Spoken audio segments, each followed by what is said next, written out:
Ikaw lang naman yata yung wala pang alam eh. Tulad ng? Tulad ng tunay na pagkatao ng ginang na pumunta dito kanina. Wag na wag kayo basta makikisalamuha sa iba.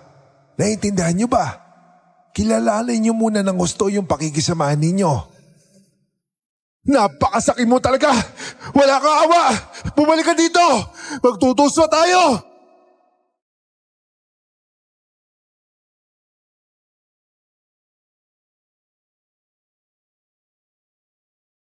Mahirap magtiwala sa mga taong minsan mo palang nakakasalamuha.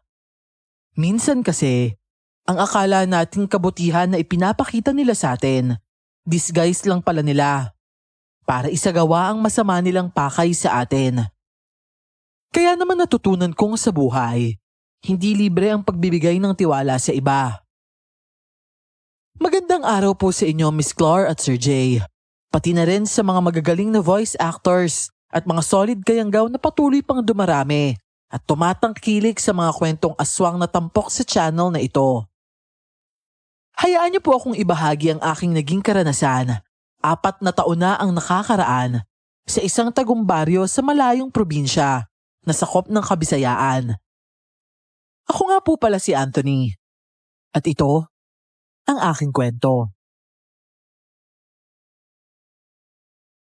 Bago ko po simula ng istorya, huwag kalimutang mag-subscribe bilang suporta sa ating channel.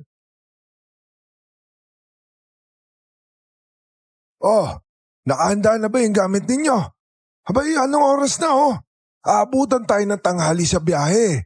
Mataas na yung sikat ng araw tsaka masakit na sa balat yung init. Bilisan nyo na nga dyan na makaalis na tayo. Opo, Lo. Ito na ho. O Angel, okay na ba yung mga gamit mo? Wala ka na ba nakalimutan? Wala na po, kuya. Kaso ang bigat po nitong bag ko eh. Sus, nagpapabibi ka na naman dyan eh. Tsaka huwag kang humuso-nguso dyan na parang patong busog. O siya, sige na. Akin na yan at ako na magdadala. Yay! Salamat po, kuya. Kaya love na love po kita eh. Bah, ng bola pa nga. Hindi mo na ako kailangan bulahin, no? Palibasa kasi, alam mong hindi kita kayang tiisin eh. Syempre naman. Ako lang naman kasi yung nag-iisa mong bunsong kapatid, di ba? Tapos prinsesa pa. Oo na. Paano ka na lang kaya kapag wala na ako? Wala namang baby sa'yo. Kung lang naman po yun, kuya eh. Alam ko namang hindi mo ko kayang iwan kahit anong mangyari. At saka bipolar ka kaya. Sinusulit ko lang yung pagkakataon habang hindi mo pa ako inaasar.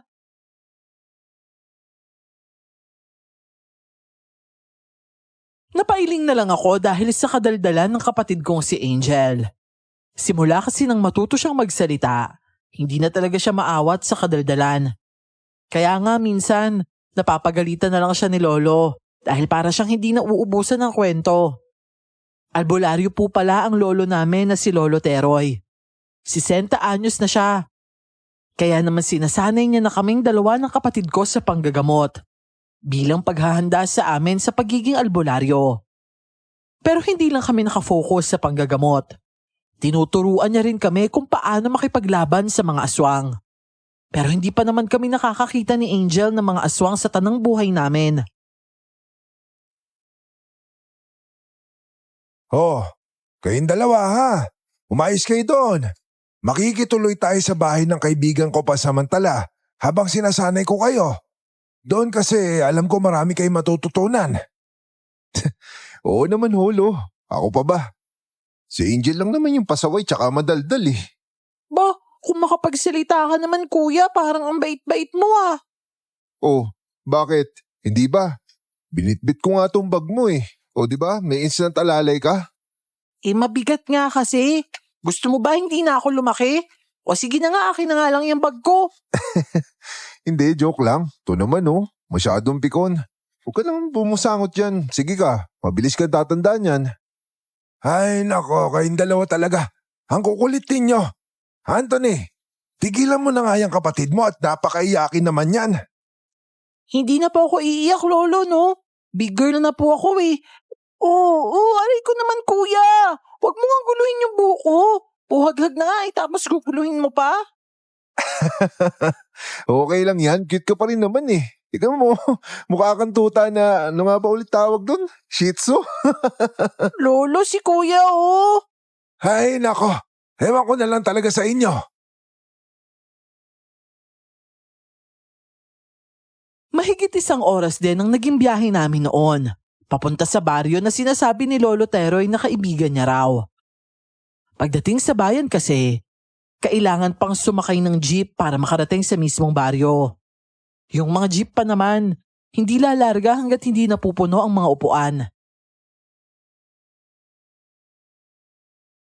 Totoy, para na. Dito na lang kami.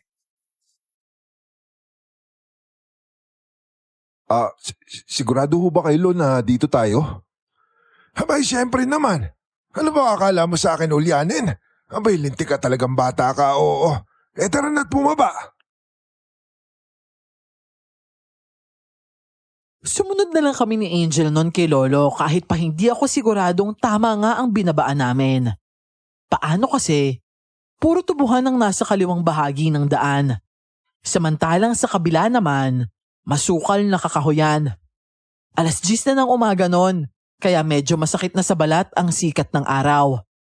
Napanguso naman ang kapatid ko dahil siguro maging siya ay hindi sigurado kung tama ba ang napuntahan naming lugar.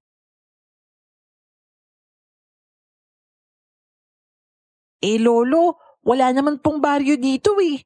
Sigurado po ba kayong dito yun? Ay, nako, talaga kayong dalawa. Ginagawa niyo na naman akong mali-mali eh. Oo nga. Tsaka matalas pa yung memorya ko, no? Kahit na ilang taon na akong hindi nagagawi kina Armando, alam ko pa rin kung nasan yung baryong tinago. Baryong tinago ho? Kaya naman pala hindi makita mula dito sa kalsada kasi nakatago pala. Ngayon alam ko na lo. Di mabuti. O siya, tara na't maglakad at baka abutin tayo dito ng tanghaliang tapat. Abay, para na tayong inihaw nun kapag naabutan tayo ng mas mainit na sikat ng araw. Kung ganun lo, lechon yung labas ni Angel nun. Ikaw kaya kuya, binilad na pala ka. Tigilan mo nga ako, sinisira mo naman yung mood ko eh. May paganyan-ganyan ka na ngayon ah. Ilang taon ka pa lang pero kung umasta ka, para kang malaking tao na. Psst, kayo, tigilan nyo na nga yan. Ang iingay ninyo. Abay baka mabati kayo dyan sa ginagawa nyo eh. Hindi nyo ba nakikita itong dinadaanan natin? Nakikita po. Ang sukal na nga po ng gubat eh.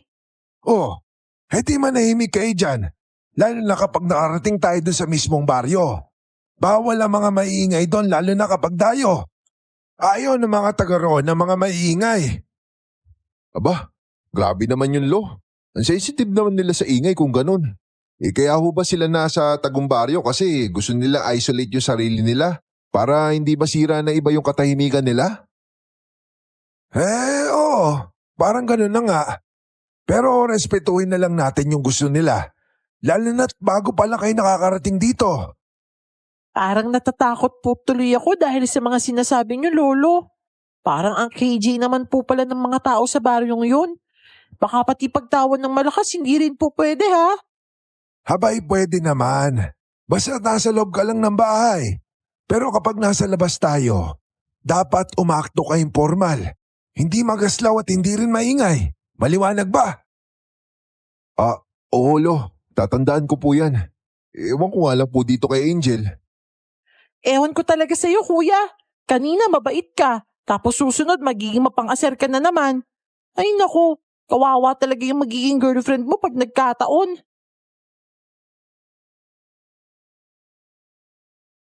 Tinawanan ko na lang ang sinabi ni Angel noon. Hindi naman kasi talaga ako sobrang mapang-asar. Bale paraan ko lang yon para lambingin ang kapatid ko. Ang cute niya kasi talaga lalo na kapag nakabusangot. Medyo chubby kasi ang kapatid ko noon at may matatambok na mga pisngi. Kaya naging libangan ko na din ang panunokso sa kanya. Buti na lang talaga, hindi pikunin ng kapatid ko at sa halip ay lumalaban na lang din minsan sa asaran. At ilang sandali pa nga, narating na namin ang bukana ng baryo. May malaking kawayang arko doon na may nakalagay na baryo tinago.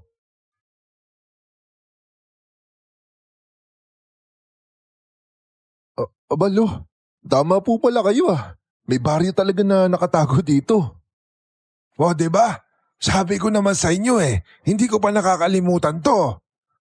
Pero bakit naman po kailangan pang dumaan sa gubat? Nakakatakot naman po kapag uuwi dito kapag gabi na. Iba ka mamaya, bigla na lang may lumapa sa yung mabangis na hayop sa daan o di kaya matuklaw kayo ng ahas. Buti nga sana kuya kung yun lang. Pero paano kapag aswang yung nag-aabang sa'yo dun sa kasukalan? Yari ka talaga pag nagkataon. Sanayan lang kasi yan. Saka marami naman paraan ng mga taga rito para hindi sila mapahamak. Sandali lang. May ibibilin lang ako sa inyo bago tumuloy sa baryong yan. Ano naman po yun, Lo? Wag na wag kayo basta makikisalamuha sa iba. Naiintindihan niyo ba? Kilalanin niyo muna ng gusto yung pakikisamahan ninyo. Wala namang masama doon. Pero mas mainam kung ang mga anak ni Armando lang ang lagi niyong kasama. Mas ligtas kayo kapag ganon. Bakit naman, Lo?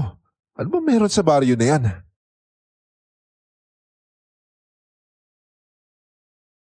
Hindi ko alam pero parang bigla na lang tumubo ang kuryosidad sa isip ko noon. Dahil sa hindi pagsagot ni Lolo sa tanong ko. Para bang bigla akong nakaramdam na hindi mga ordinaryong tao lang ang naninirahan sa baryong yon. O di kaya naman, may sikretong nakatago sa baryong yon na gusto ni Lolo na kami mismo ang tumuklas, kaya niya kami dinala roon. Kumbaga, inihahanda niya na kami sa mga posibilidad na maaari naming kaharapin sa paglaon. Naglakad na nga kami papasok sa baryong yon at namangha ako sa linis ng buong lugar. Hindi rin magkakadikit ang mga bahay at halos lahat may mga bakurang natatamnan ng mga bulaklak.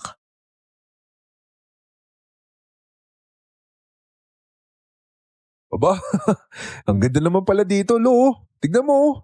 Ang tataba ng bulaklak ko. Halatang alagang-alaga. Ganyan talaga ang mga tao dito.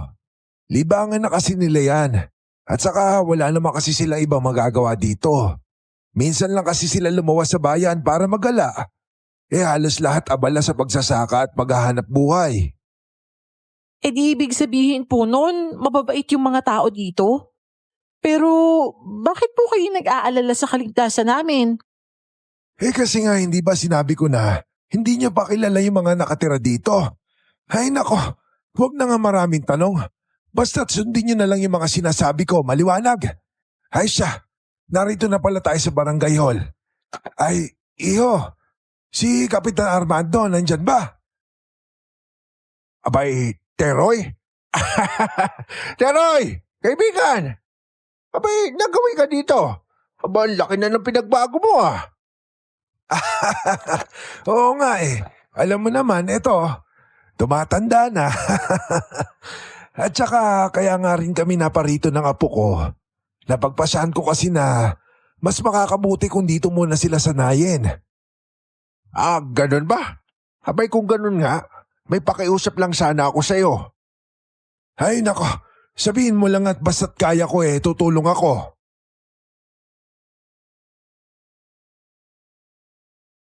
Iniwanan muna kami ni na Lolo at ng kapitan sa tanggapan ng barangay. At saka sila pumasok sa isang silid na sa hinuha ko ay ang opisina ng kapitan. Seryoso siguro ang naging usapan nila, kaya kinailangan pang sa loob sila mag-usap.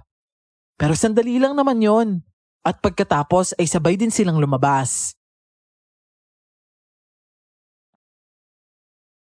Teroy, aasahan ko ang tulong ninyo ha. Saka huwag kang maglala. Pwede kayong tumira sa aming bahay kahit kailan nyo gusto. Alam mo namang welcome kayo dito palagi Ay siya, maraming salamat talaga Armando ha. Saka makakaasa kang gagawin ko ang lahat para matulungan kayo dito. Parang ang blessing in disguise nga yun Kasi magiging unang misyon yun ng mga apo ko kapag nagkataon. Mabuti na lang talaga at timing din ang pagbisita ninyo dito. Abay, malaking tulong talaga kayo sa amin kung sakali. Sige na. Dumiretso na lang kayo sa bahay at nandun naman sila nanay. Saka yung dalawa kong anak. Sige Armando. Mauna na kami doon ha. Salamat ulit. Kita na lang ulit tayo mamaya.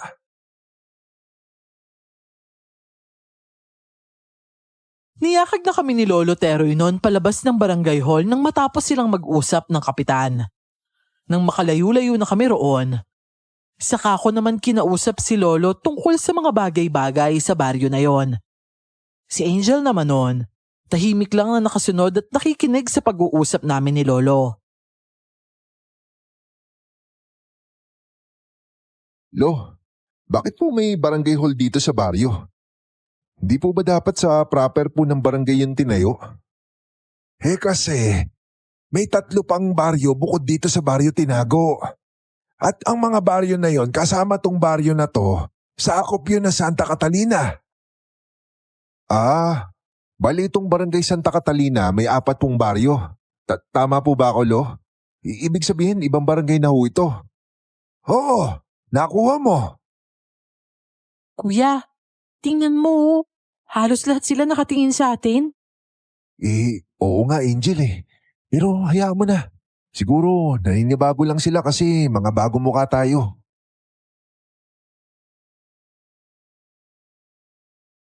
Pagkatapos ng lagpas 10 minutong paglalakad, huminto kami sa tapat ng isang sementadong bahay. Simple lang yon at parang bungalow style.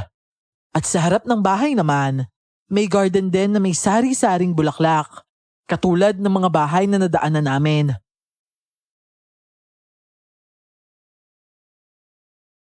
Tao po! Tao po! Teroy! Aba Teroy, ikaw na ba yan? Ising, kamusta? Abay, parang hindi ka tumanda. Ay nako, kahit kailan talaga'y napakabulero mo. Siya, yan na ba yung mga apo mo? Oo. Ito nga pala si Anthony. Saka ito yung kapatid niya, si Angel. Magandang araw po, Lola Ising. Magandang araw po, Lola. Magandang araw rin sa inyo, iho at iha. O siya, halina kayo rito sa loob at mainit dyan sa labas.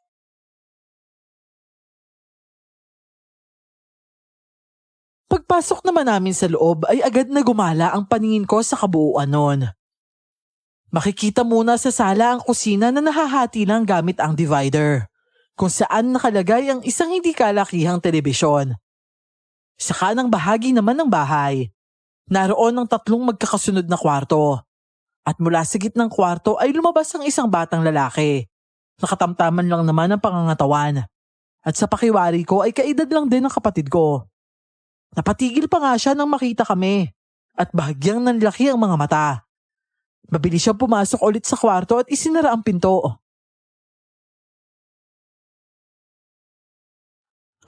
Ano po nangyari doon?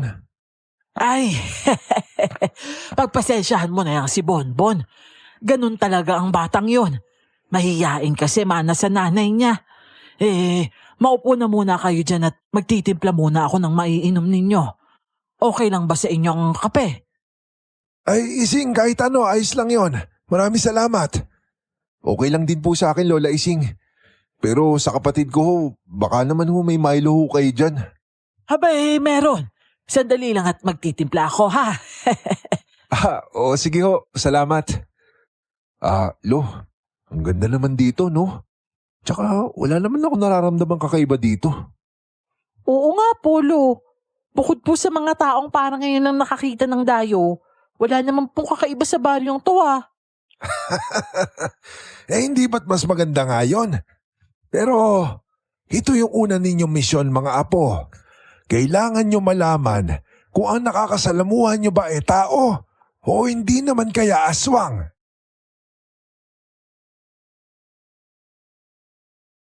Nagkatinginan lang kami ni Angel noon dahil sa sinabi ni Lolo. Kahit kasi tinuruan na kami ni Lolo noon kung paano malaman kung isang aswang nga ang kaharap namin. Hindi pa rin kami sigurado kung magagawa nga namin yon. Unang beses kasi na may makakasalamuha kami ng mga aswang kung sakali. Pero huwag kayong mag-alala. Kahit naman may aswang dito, hindi naman nila kayo magagalaw. Lalo na't alam nilang bisita kayo ng kapitan nila. Kayo ho ba, Lo? Malalaman niyo po ba kung aswang yung isang tao sa unang tingin pa lang? Kapag malapit, oo. Tsaka sinabi ko naman sa inyo kung paano yon, hindi ba? Pero gagana lang yon sa mga ordinaryong aswang. Hala, di ibig sabihin po, kung halimbawang gabunan o bangkila ng kaharap namin, hindi namin malalaman kaagad kasi hindi naman namin makikita yun mula sa mga mata nila? Tama ka dyan, Angel. Bakit hindi niyo na lang kasi kami bigyan ng kumukulong langis bilang babala?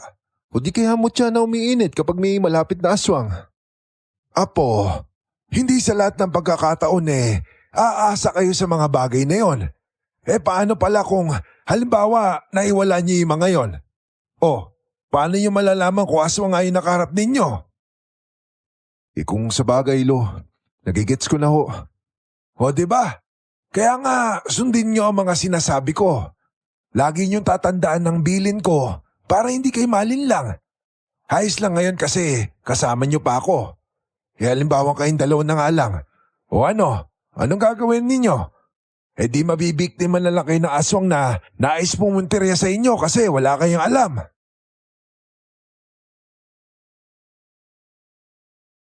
Maya-maya pa, dumating naman si Lola Ising. May bitbit siyang bandihado na may nakapatong na 3 tasa na may umuusok na mga inumin. Tumayo naman ako sa kasya sinalubong para tulungan siya sa paglalapag nun doon sa kawayang center table na nasa sala.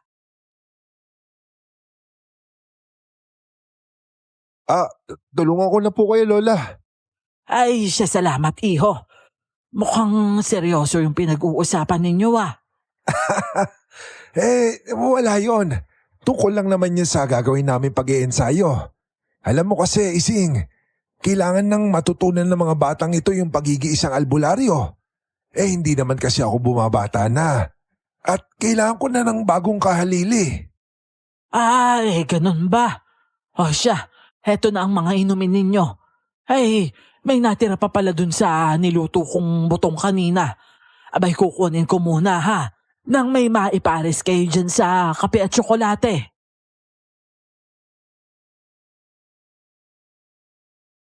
Hindi na namin nakita pang lumabas ang batang lalaki mula sa kwarto. Simula nang pumasok siya ron kanina. Kahit nung nananghalian kami, hindi rin sila sumabay. Kahit si Lola Ising noon na siyang nagluto ng pagkain namin, hindi rin sumabay. Ang sabi niya kasi, hindi siya kumakain ng kanin kapag tanghali. Mahirap na raw kasing tumaba lalo na't matanda na siya.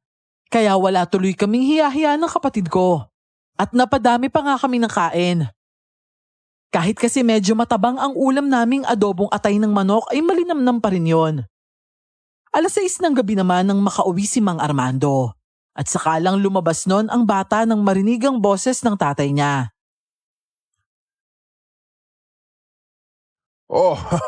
Bonbon. Bakit naman buong maghapon ka nasa kwarto? Hindi mo man lang kinausap itong mga bisita natin. At saka magkasiedad lang yata kayo nitong si... ano nga bang pangalan mo, Iya? Ako po si Angel. Angel nga pala. Bonbon anak. Ba't hindi mo man lang niyaya maglaro ito? Hindi ko naman po siya kilala eh. Saka ayoko po sa mga taong yan. Abay, Bonbon hindi magandang asal yan. Si Lolo Teroy, kaibigan ko yan. Matalik na kaibigan. Kaya alam kong mabait yan, pati yung mga apo niya. Basta po, Lo, wala po akong tiwala sa mga tao.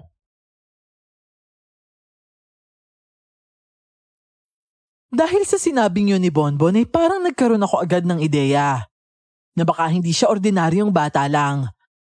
Naputo lang ang pag-iisip ko noon nang muli na namang bumukas ang pinto ng dulong kwarto. At mula roon ay lumabas ang isang magandang babae na sa hinuha ko ay kaedaran ko lang din. Nahigit ko pa nga ang sariling hininga nang lumipad ang tingin niya sa gawi ko.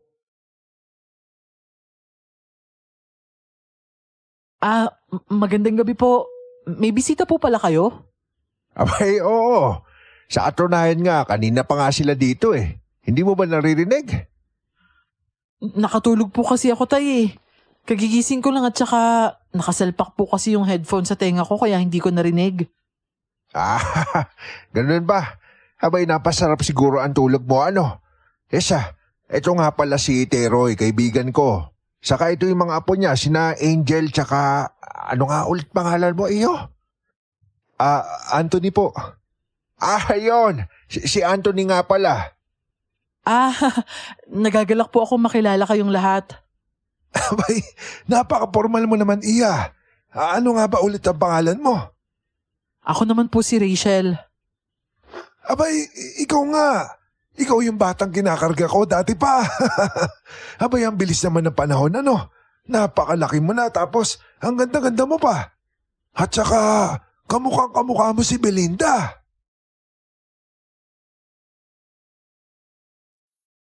Pansin ko ang pag-iba ng aura ni na Rachel at Mang Armando nang banggitin ni Lolo Teroy ang pangalang Belinda. Dahil sa kuryosidad ay naghintay lang ako ng susunod nilang sasabihin.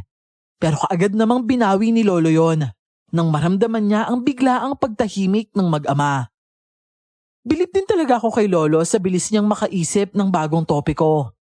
Para lang mawala ang awkward atmosphere na yon sa paligid. Maya-maya pa, nagyaya na si Lola Ising na maghahaponan na raw. Sabay-sabay naman kaming kumain nun. At pagkatapos, sa sala na muna kami nanatili para magpababa ng mga kinain. Nanood lang kami ng TV noon nang biglang magsalita si Angel.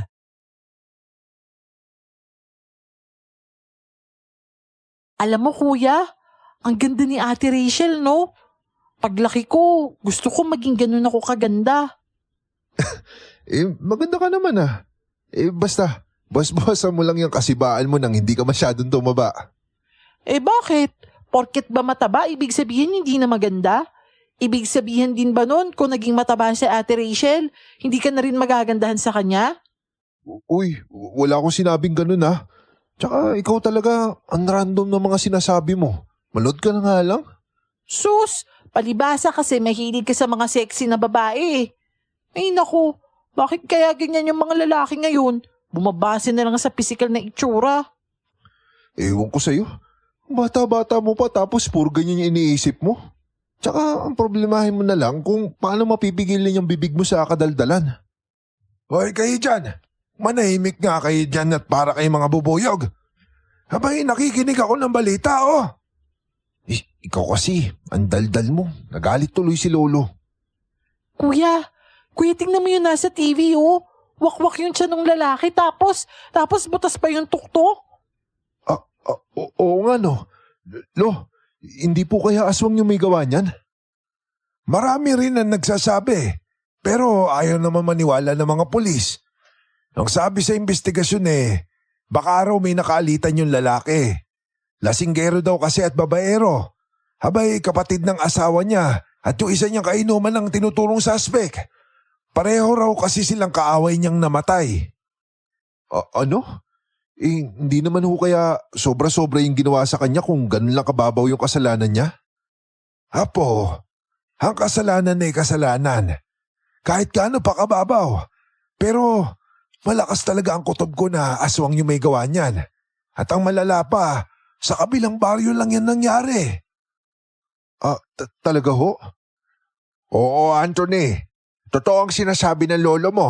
Sa katunayan niya, isang baryo lang ang pagitan ng Baryo Tinago at Sitio Nara. Kung ganun ho, hindi po ba delikado dito? Kasi nasa malapit lang yun ang bibiktima kung posibleng ang aswang yun. Yun nga yung pabor na hiningi ko sa lolo mo na kung maaari, tulungan niyo ako mapuksa ang mga aswang na namiminsala sa buong barangay. Teroy, Anthony, iho, handa na ang kwarto na gagamitin ninyo. Dito na muna kayo sa kwarto ni Bonbon at doon na muna siya sa kwarto ng ate niya. Armando, mauna na ako ha. Salamat at makakapagpahinga na rin kami. Bukas, maaga pa kaming gigising para maglakad-lakad. Kahit malalim na ang gabi ay hindi pa rin ako dinadalaw ng antok noon.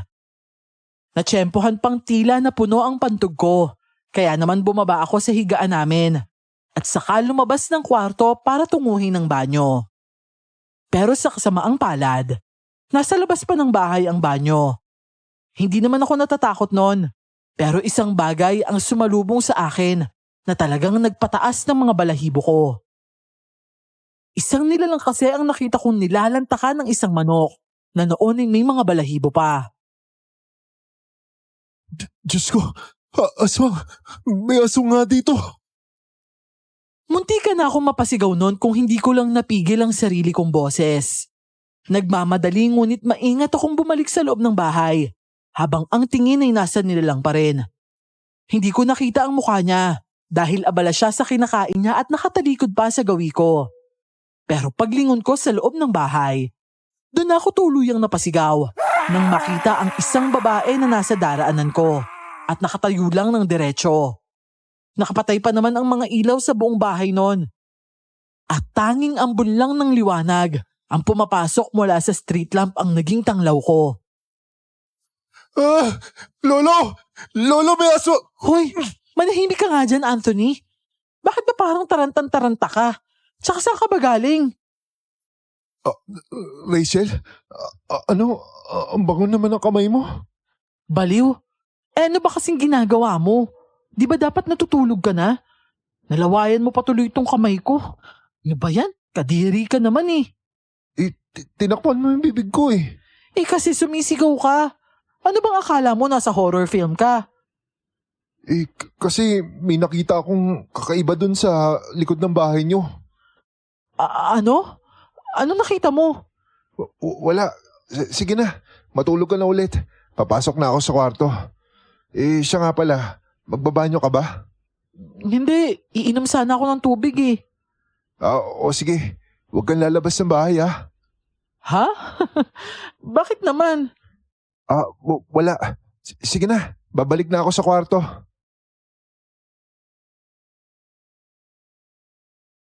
Akala ko nun umurong na ang pantog ko dahil sa takot. Pero pagpasok ko naman sa kwarto, naramdaman ko na naman na naiihi ako. Natampal ko na lang ang noo ko nun dahil mukhang kailangan ko pa talagang lumabas, makaihi lang. Buti na lang talaga. Iba yung bintana sa loob ng kwarto. Para kasi yung sliding window pero gawa sa kahoy. Dahan-dahan ko lang yung binuksan saka tumungtong sa bangko ng study table. Sabihan nyo na akong duwag. Pero ng mga panahon kasi na yon, unang beses ko palang talagang makakita ng aswang, kaya hindi ko pa alam ang gagawin.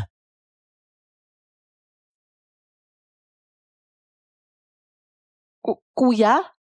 Kuya, anong gagawin mo? Tatakas ka ba? Saan ka pupunta? Shhh! Huwag ka nga maingay. Baka magising si Lolo, iilang ako.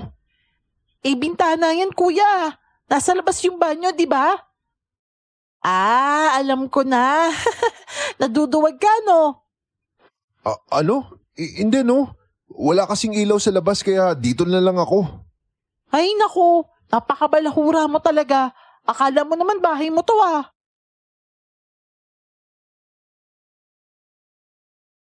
Pagkasabi niya noon ay kaagad naman siyang nagtalukbong ng kumot. Hindi ko na lang siya pinansin noon dahil parang sasabog na talaga ang pantog ko. Mabilis akong nagbaba ng shorts noon, saka pinakawala ng pinipigilan kong ihi. At nang magtaas na ako ng zipper, saka naman ako biglang may narinig na mahihinang pag-angil. Natatakot man ay hinahanap pa rin ng mga mata ko kung saan banda yun ang galing. At nang mapatingin ako sa baba ng bintana, naroon ang isang nilalang na may maitim na balat at may mahabang puting buhok. Nakatingin sa akin habang patuloy na umaangil. Anak lang! Ano klase nilalang yun? Nagmamadali akong isinara ang bintana sa takot na baka biglang tumalon yung nilalang at pasukin kami sa kwarto. Buti na lang talaga, may barrel bar na lock yung bintana kaya medyo nakahinga ako ng maluwag.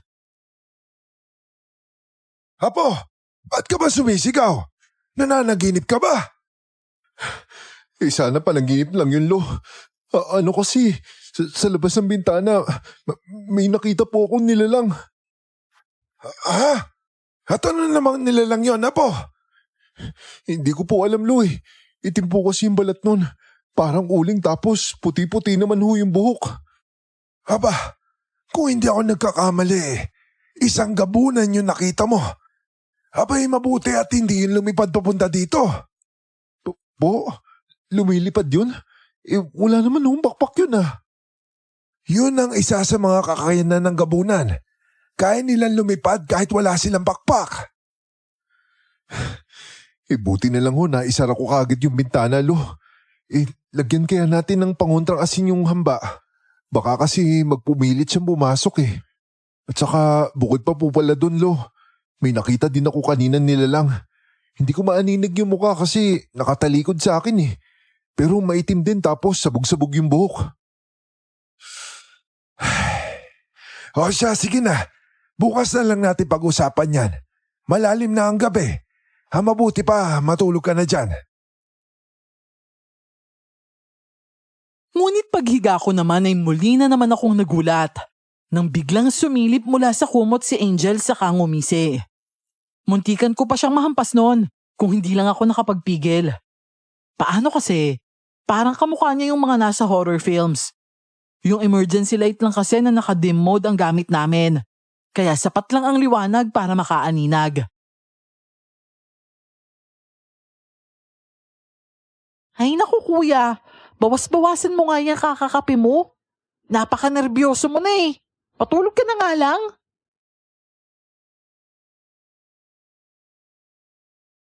Hindi ko na alam kung anong oras ako dinalaw ng antok nun at nakatulog. Basta't kinabukasan, nagising na lang ako dahil sa mahihinang pagtampal ng kung sino sa pisngi ko. Nang magmulat naman ako ng mga mata, nakabusangot na mukha kaagad ng kapatid ko ang nabungaran ko.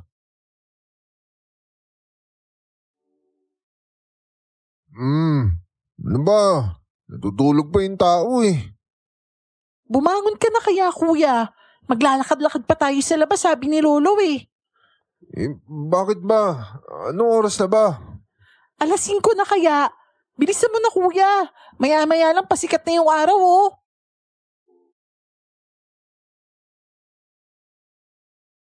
Wala na akong nagawa kundi bumangon at dumiretso sa lababo para magmumog at uminom ng maligamgam na tubig. Pero paglabas ko ng pinto, may isang babaeng humahangos naman ang naghahanap sa kapitan. Anya'y kailangan niya ng tulong. Dahil nawawala raw ang asawa niya at kagabi pa raw na hindi umuwi.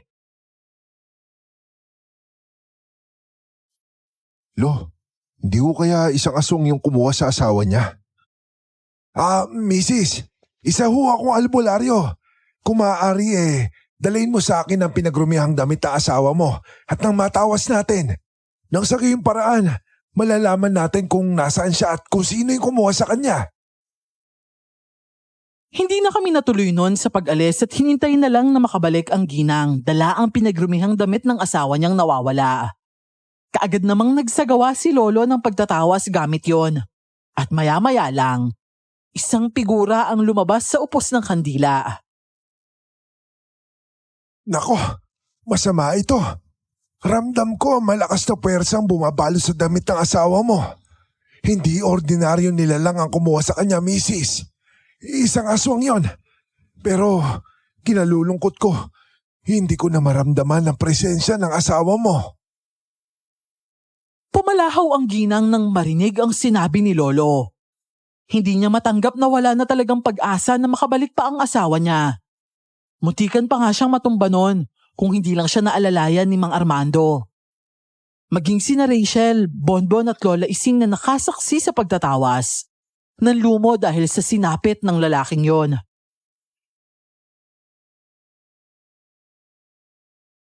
Ay nako, Teroy. May hinuha ako kung anong klaseng nilalang ang umuubos sa mga taga-baryo Tinago. Armando, aswang na agaras yun. Tama ka, Teroy. Agaras ka yung bumibiktima sa mga taga-baryo. Akala ko nga, huli na yung agaras na napatay ko, ilang buwan na nakakaraan eh. Pero ito na naman, may panibago. Agaras? Ano ho yun? Sila yung mga uri ng aswang na kumakain ng kapwa nila aswang para mas lumakas sila. Ordinaryong aswang lang naman ang kalimitang binibiktima nila.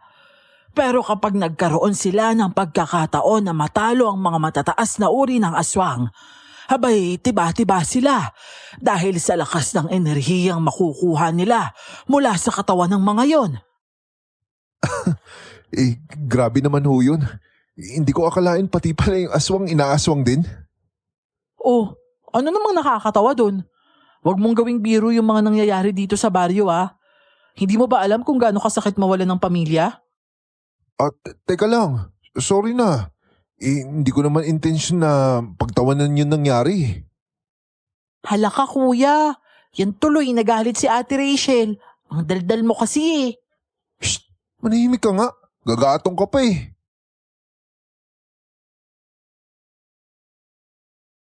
Buong araw kong hindi pinansin si Rachel noon dahil sa nasabi ko nung umaga. Hindi ko naman talaga intensyon na pagtawanan yung nangyari. Gusto ko lang pagaanin ang sitwasyon dahil nun ko lang din nalaman na kahit pala mga aswang, inaaswang din. Pero mali yata ang pagkakaintindi nila sa sinabi ko. Nahihiya na tuloy akong magkikilos sa bahay na yon dahil sa naging pakikitungo sa akin ng dalagang anak ni Mang Armando. Natatakot na ulit akong magkamali at makagawa ng bagay na maaaring ikagalit niya. Kaya naman tumambay na lang ako kinahaponan sa garden na nasa harap lang ng bahay nila. May sementadong upuan kasi roon at saka lamesang pwedeng tambayan.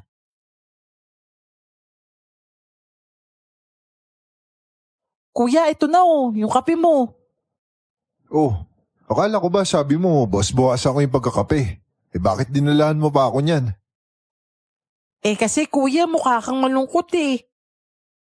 Ako? Malungkot? Hindi no. Mukhang gwapo kaya ako. Nakakatawa yun kuya. Tingnan mo oh, ang dami kong tawa oh, mga 3. Loko. Tsaka saan mo ba nakuha yan? Ikaw nakarating ka lang dito. Ang dami mo nang alam Syempre, ako pa ba? Ikaw lang naman yata yung wala pang alam eh. Tulad ng? Tulad ng tunay na pagkatao ng ginang na pumunta dito kanina. Oh, ano naman yung nalaman mo? Sige nga, sabihin mo. Hindi siya ordinaryong tao lang kuya. Isa siyang aswang. Alam ko din naman yun eh. Bakit? Tumingin ka rin ba sa mga mata niya? Hindi.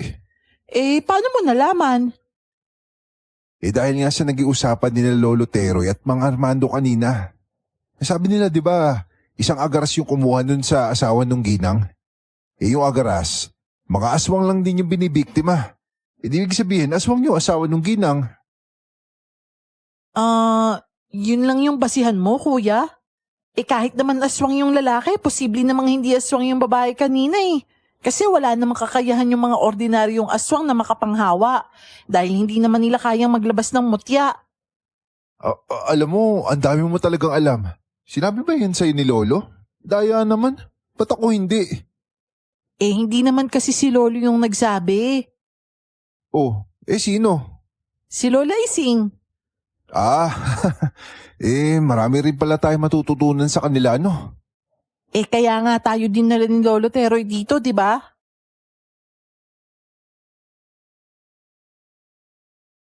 Kinagabihan ay sumama kaming dalawa ni Lolo sa pagroronda kasama si Mang Armando at ilan pa sa mga tanod. Pinaiwan niya na lang sa bahay ang kapatid ko dahil may ibang pinagagawa sa kanya si Lolo. Pero habang naglilibot kami, pansin kong wala man lang ni isang aso sa mga nadaraanan namin. Nagtaka ako kaya napatanong na lang ako kay Lolo na nooy abala sa pagtutok ng flashlight sa paligid. Lo, wala ba talaga mga aso dito? Parang imposible namang wala ni isang asong naligaw dito. Hindi talaga sila nag-aalaga ng aso dito. Saka, hindi tayo makakatulog na mahimbing kung nagkataong may mga aso dito. Haba, buong gabi magsisialulungan yung mga yon. Bakit naman, Lo? Malalaman mo din yun sa huli kung bakit iyo.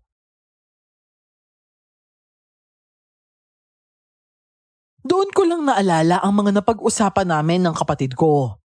At base sa sagot ni Lolo noon, may kutob na ako kung bakit yon ang sinabi niya. Ibig sabihin, kung hindi man lahat ay paniguradong karamihan sa mga taga-baryo ay mga aswang. Hindi ko alam kung bakit biglang nagsitayuan ang mga balahibo ko noon dahil sa naiisip ko. Kaya ba dito kami dinala ni Lolo Teroy? Anak lang, naiintindihan ko na. Noon ko lang napagtagpi-tagpi ang mga sinabi ni Lolo mula nang dumating kami dito sa baryo. Dahil mga aswang pala ang mga makakasalamuha namin dito.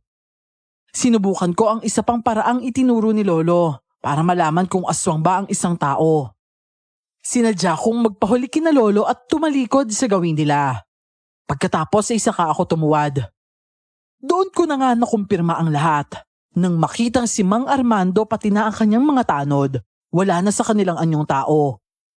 Kamukha ni Mang Armando yung nilalang na nakita ko noon sa labas ng bintana ng kwarto. Yung may maitim na balat at maputing buhok.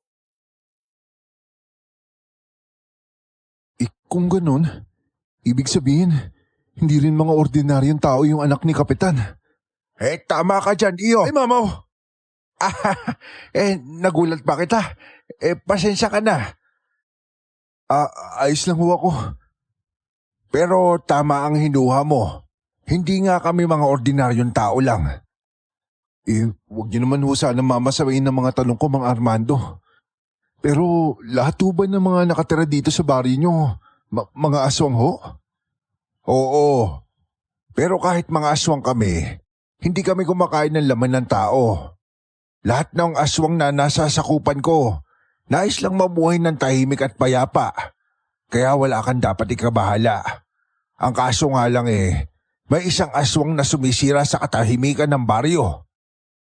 Yun ho yung agaras na tinutukoy ninyo. Oo, Iyo. Hanggang ngayon, hindi ko pa rin alam kung sino ang walang yang agaras na yon.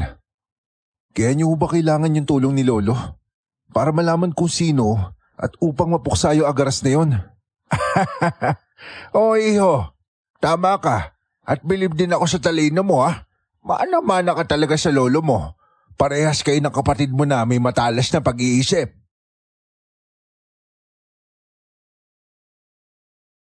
Umuwi rin kami kaagad noon nang wala naman kaming nakitang kakaiba sa buong baryo.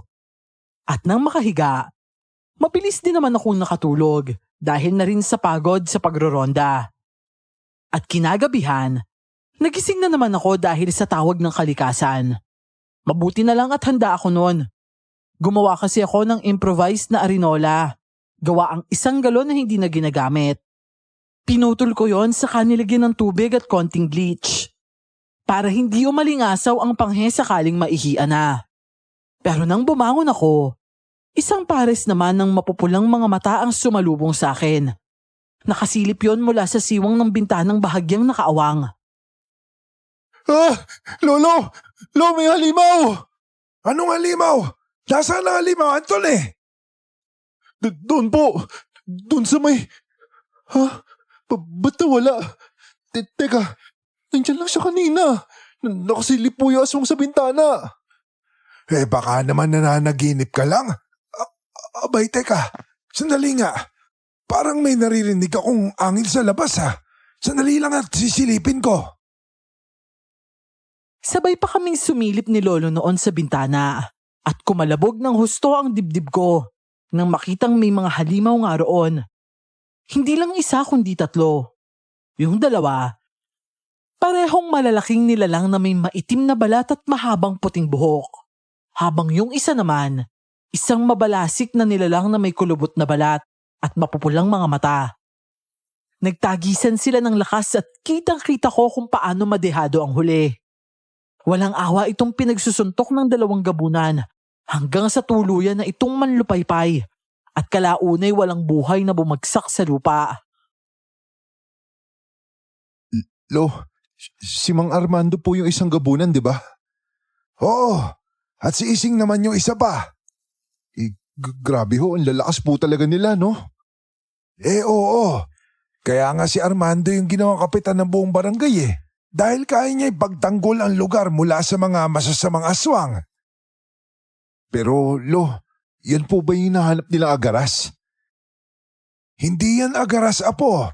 Isa lamang yung wakwak. Mas mababang uri kaysa sa agaras. Pero hindi rin biro kalabanin ng isang yan, ha? Lalo na sa mga katulad natin tao lang. Mababaw lang ang naging tulog ko matapos ang pangyayaring yon. Kaya naman nang magsimula ng tumilaok ang mga manok, agad din akong nagising. Halos magkasabay nga lang kaming nagising ni Lolo noon, habang si Angel naman, himbing na himbing pa rin sa pagtulog.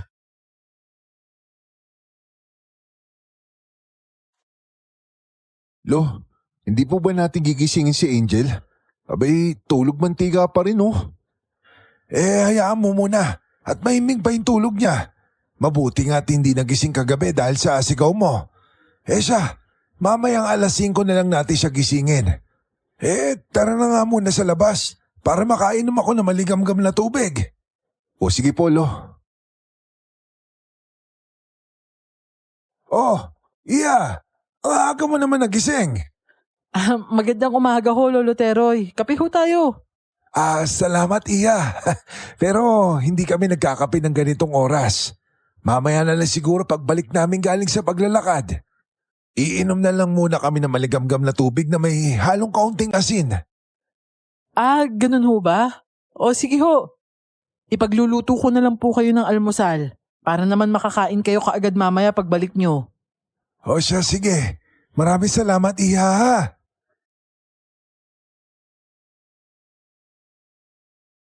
Pakiramdam ko ay masama pa rin ang loob sa akin ni Rachel. Dahil kahit simpleng pagtapon ng sulyap sa akin, hindi niya ginawa. Nakastigo ko tuloy nang wala sa oras ang sarili ko sa isip ko. Kung bakit kasi minsan, nawawalan ng preno ang bibig ko at kusa na lang lumalabas ang mga salita. Hindi na muna ako nag-abalang kausapin siya noon. Ayoko rin kasing masira ang mood niya lalo't maaga pa. At nang matapos akong uminom ng maligamgam na tubig, tutungo na sana ako sa kwarto para gisingin ang kapatid ko. Pero ang sabi ni Lolo, kami na lang daw muna ang aalis at hayaan na lang munang matulog si Angel. Ay, napaka-presko talaga ng hangin dito sa baryong ito. Malayo sa polusyon at talaga nakakaginhawa ng pakiramdam. Oo nga po, Lolo eh. Tsaka, siya nga po pala. Ano po pala yung gagawin namin ni Angel? Yung tungkol po sa misyon? Yun ba? Hindi ba't ang unang misyon ninyo ay kilalanin kung aswang o hindi yung mga karap ninyo? O ano, may natutunan ka ba? Opo, pero kaunti pa lang ho. At least may natutunan ka. O siya, sige lang. Ipagpatuloy nyo lang yan at may mahalaga kami misyon ngayon. At yun yung pagtugis sa agaras. Tutulong po ako, Lo. Pwede naman. Pero kailangan mo muna mag-ensayo na maigi para may laban ka sa nilalang na yon. Dahil hindi biro makipaglaban sa aswang apo.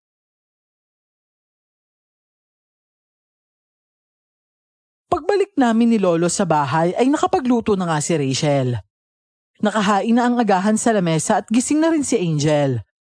Naabutan pa nga namin siyang kumakain kasabay ni Bonbon. Si Rachel naman, loaf bread lang ang kinakain. Sumabay na rin kami ni Lolo noon sa kanila. At pagkatapos ay nagpababa lang ako ng kinain para makapagsimula na ako sa pag-iensayo. May lugar pa naman sa gawing gilid ng bahay ni Namang Armando noon. Kaya doon ko na lang napagpasyahang mag-ensayo. Gamit ang isang pares ng arnis, iwinasiwas ko yun sa hangin.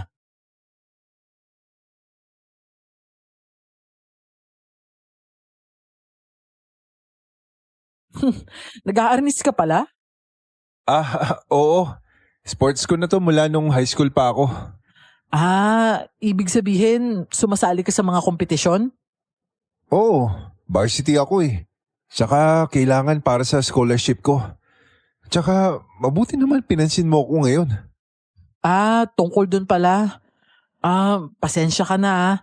Nainis lang naman talaga ako noon. Pero napag-isip-isip ko rin na lahat naman tayo minsan nakakapagsalita talaga ng mga bagay na hindi angkop sa sitwasyon. Kaya sorry kasi nasinghalan kita. Nako, wala yun. Saka tama ka naman kasi. Katunayan nga, nahihiya nga ako sa'yo. Parang gusto ko tuloy umuwi nun dahil sa kahihiyan. Wala kasi talagang preno tong bibig ko minsan eh. Ayos na yun. Okay na. O ano, peace na tayo ha. Oo naman. Nga pala, dinalahan kita ng tubig para sakaling mauhaw ka.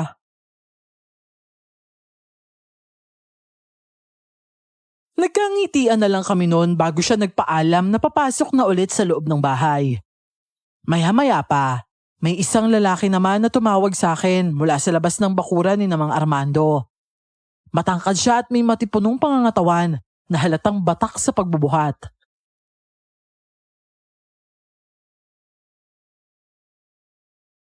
Pare, magandang araw sa'yo. Magandang araw din. Ano nga atin? Ako nga pala si Norman. Ikaw pre, anong pangalan mo? Anthony pare. Ako si Anthony. Nagagalak ako makilala ka Anthony. Kamag-anak ka ba nila Kapitan Armando? Hindi. Bisita lang kami dito. Yung lolo ko kasi matalik na kaibigan ni Mang Armando. Ganun ba? Ano kasi pare, si Rachel, matagal ko na kasing gusto yan eh. Oh, talaga? Ba't hindi mo ligawan? Mukha kasing suplada siya eh. Alam mo na, nahiya akong lumapit kasi baka bigla akong singalan. Sus, hindi naman siguro. Mabait yun, no? Teka, gusto mo bang tawagin ko? Wag na. Saka na lang siguro. Sa ngayon, tatanawin ko na lang muna siya sa malayo habang kumukuha ng buwelo at sapat na lakas ng loob.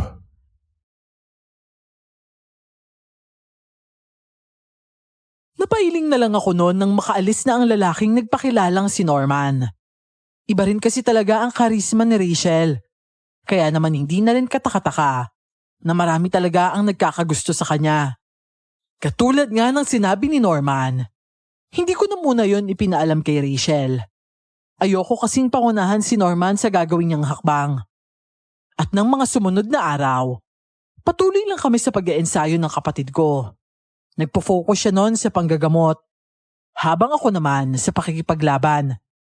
Hindi pa ulit bumabalik si Norman noon, pero isang hapon, habang umiinom ako ng tubig dahil kakatapos ko lang magsanay, saka naman sumulpot ulit si Norman.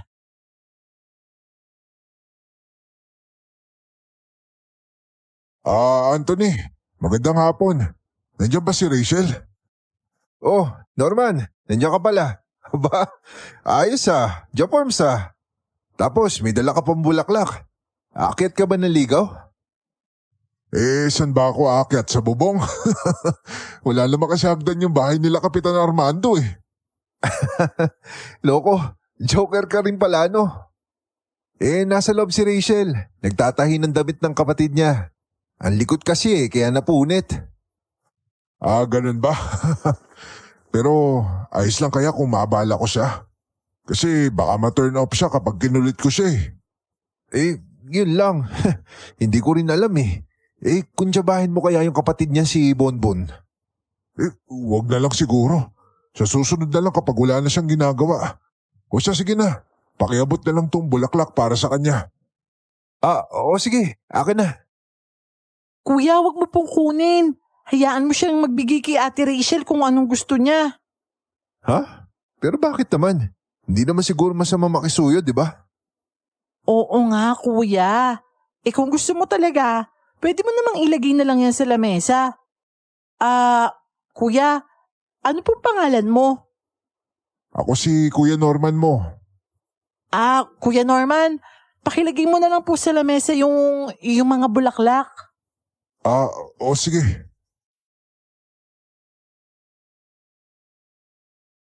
Nag-aalangan pa nung pumasok si Norman at para bang kalkulado ang kanyang mga kilos. Nang mailagay niya sa lamesa ang bulaklak, kaagad naman siyang nagpaalam na aalis na at babalik na lang sa ibang araw kung saan hindi abala si Rachel. Nang makaalis naman si Norman, saka ko naman hinarap si Angel.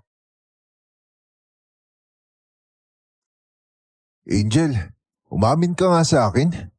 Ba't ganun ka pakitungo sa mga tao? Mabait naman yun Kasi kuya, aswang siya. Oo nga. Hindi ko naman inaalis yung posibilidad na yun eh. Lalo pat nasa baryo tayo ng mga aswang. Pero ano masama kung ipasuyo naman sa akin yung bulaklak na yun? Yun na nga kasi kuya. Aswang siya at pwede kanyang mausog kapag iniabot niya sa iyo yung mga yan. Lalo pat nararamdaman ko na hindi lang siya basta-bastang aswang. At saka bakit ngayon lang siya nagbalak manligaw? Hindi ba niya naisip na insulto yun para sa'yo kung sakali? Kasi siguradong magugustuhan mo rin si Ate Rachel. Ibig sabihin, baka ikaw talaga yung pakay niya, kuya. Gusto ko niyang usugin para makuha ka niya. Nanindig ang mga balahibo ko nun sa batok at mga braso dahil sa sinabi ng kapatid ko. Kung tama nga ang sapantahan niyang ako ang pakay ni Norman, kailangan ko nang magdoble ingat. Noon ko lang naisip na hindi porket mababait ang karamihan sa mga aswang na nakatira sa baryong yon. Meron pa rin talagang mga tuso na lahat gagawin para lang makapambiktima. Hayop na agaras na yan. Malaman ko lang talaga kung sino yung hinayupak na yan. Malalagot talaga siya sa akin. Ilang mamamayan na yung nawawala dito sa baryo. Siguro, kailangan na natin gumawa na aksyon. Bakit hindi na muna natin palikasin yung mga taga-baryo? Doon siguro sa mas ligtas na lugar. Kawawa naman yung pamilya na wala ng padre de pamilya. O di kaya yung ina. Abay, halos lahat ng mga nakatira dito may maliliit pang anak. Yun na nga, Teroy. May alam ako shelter sa kabilang baryo na pwedeng ipagamit sa kanila pansamantala. Kailangan natin sila palikasin nang hindi sila natutunugan ng agaras.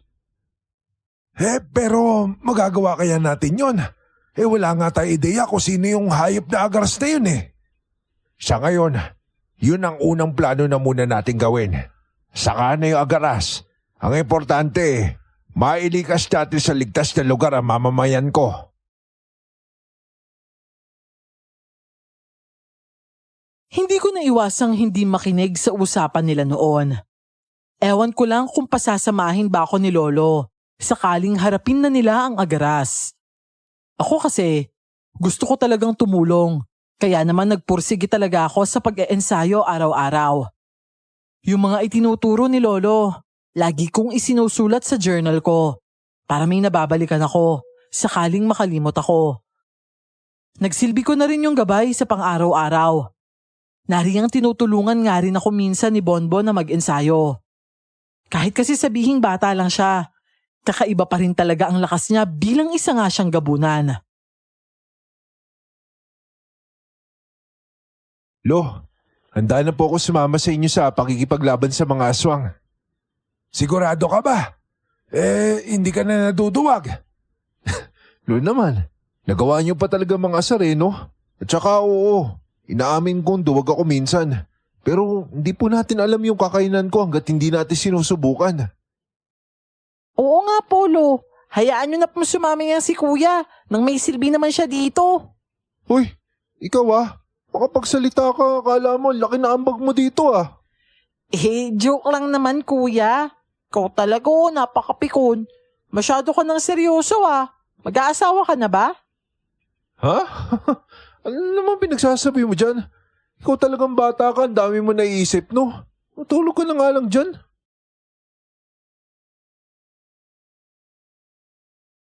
Kinabukasan ay kaagad nilang isinagawa ang unang plano.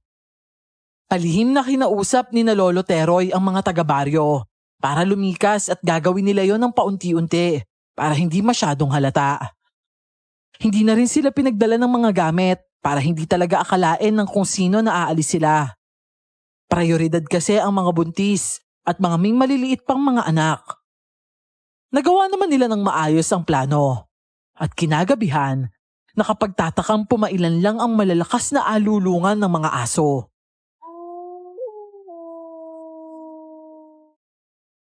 Lo, narinig niyo ba yon?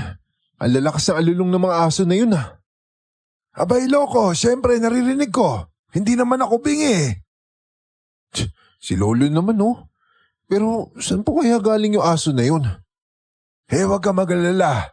Mga asbo lang yun na tanod ni Armando. Rumoronda lang yun. Pero nang sumapit na ang umaga, humahangos na pumunta ang mga tanod ni Mang Armando sa bahay nila. Ayon sa mga ito ay sinalakay na naman sila ng agaras at sa kasawiang palad, 2 sa kanila ang nakuha ng aswang. Abay, buwisit na yan. Talagang sinusubukan talaga ako na agaras na yan. Sana pala. Sinamahan na lang natin sila kagabi sa pagroronda. Hindi na sana nangyari ang lahat ng ito.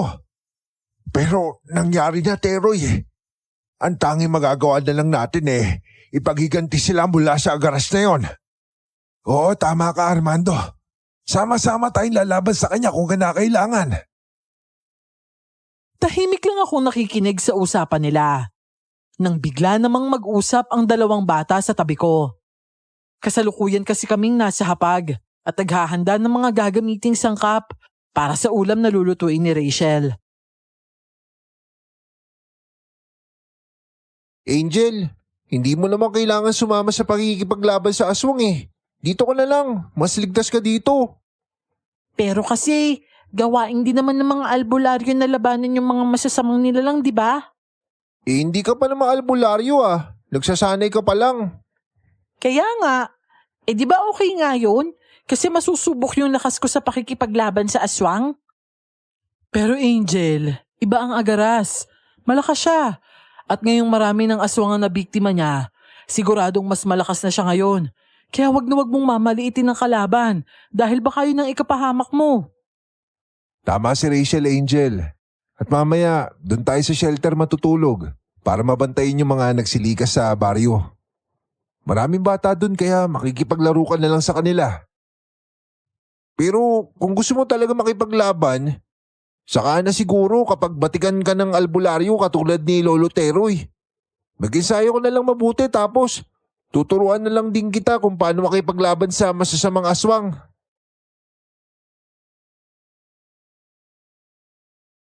Pagkatapos naming mananghalian ay nagpababa lang kami ng kinain.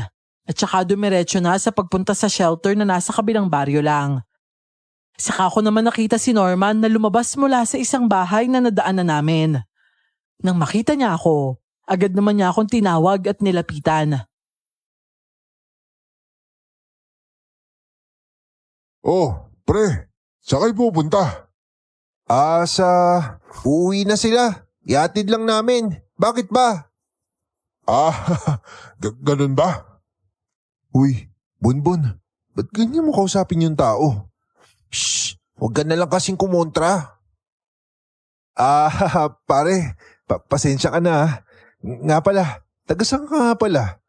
Ilang beses na tayo nag-uusap pero ngayon ko lang naisipan itanong sa'yo. Taga rito lang kami sa baryo. Kaso namamatay na yung magulang ko. Doon ako madalas sa bahay ng tiyahin ko sa kabilang barangay. Kaya pala. Pero mabuti may bahay ka pa rin dito, no?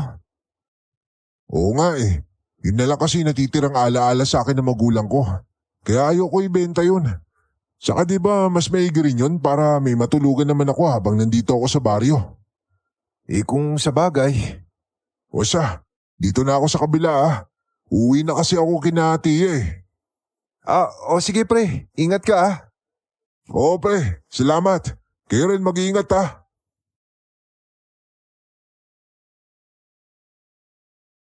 Sumulya pa siya noon kay Bonbon bago tuluyang mag-iba ng landas. Nang makalayo na siya, saka ko naman kinausap si Bonbon. Mahina lang para hindi marinig ng mga kasama namin na ilang di pa ang layo mula sa amin. Hindi pa rin mawala ang pagkakasalubong ng kilay ng bata sa hindi ko naman malaman na dahilan.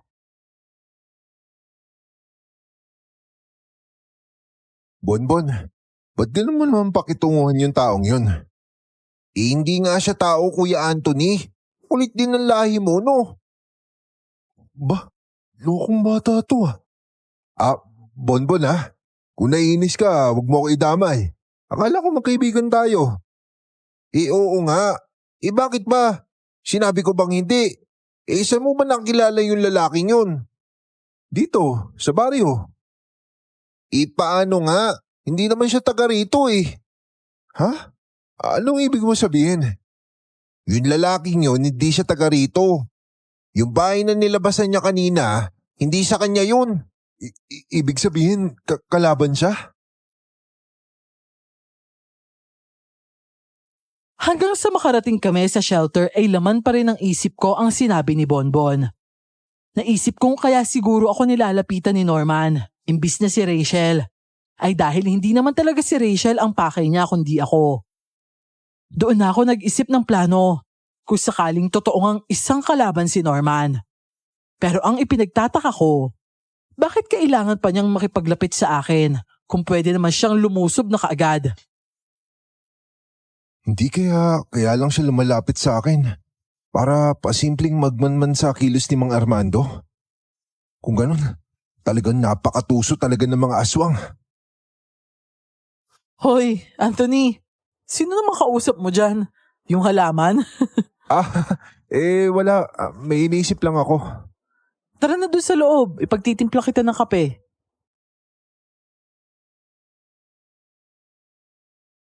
Buti na lang may linya ng kuryente papunta sa shelter kahit na medyo malayo ito sa mga kabahayan. Kaya naman kinagabihan, marami pa ring mga bata ang naglalaro. Hinahayaan naman sila ng mga magulang nila dahil marami naman kaming nakabantay. Sama-sama rin kaming kumain noon. Pero yung pagkain namin, timplado. Samantalang yung sa kanila ay hindi.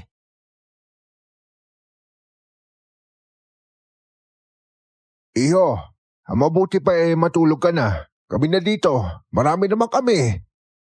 Sigurado ho ba kayo? Ayos lang naman ho sa akin na tumulong dito. Hindi rin po kasi ako makakatulog habang iniisip kong maaari tayo sa lakayin na agaras anong mga oras. Armando, hayaan mo na lang yan. Ganyan talaga yan. Kapag merong gustong gawin, hindi talaga mapipigilan yan. Apo, ituring mo na lang ito bilang pag-iensayo ha. Maging mapagmatsyag ka sa paligid at patalasin mo ang iyong pakiramdam. Opo, Lo. Tatandaan ko po yan. Parehong-pareho pala kayo ng anak ko si Rachel Talagang hindi napipirme sa isang tabi nang walang ginagawa. Ayaw lang nanonood lang siya. Ang gusto niya, palagi siyang may silbi. Hindi ba't mainam nga yun? Sigurado ako magkakasundo silang dalawa pagkatapos nito.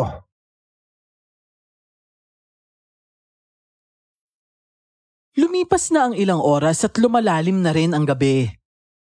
Tumabi na lang ako kay Rachel na noon ay nakasalampak sa damuhan at nakatingala sa mabituing kalangitan. Walang buwan noon, pero napakagandang pagmasdan ng kalawakan. Hindi ko tuloy maiwasang mapalingon kay Rachel. Para kasing nagre-reflect sa mga mata niya ang mga ningning ng mga bituin na yon.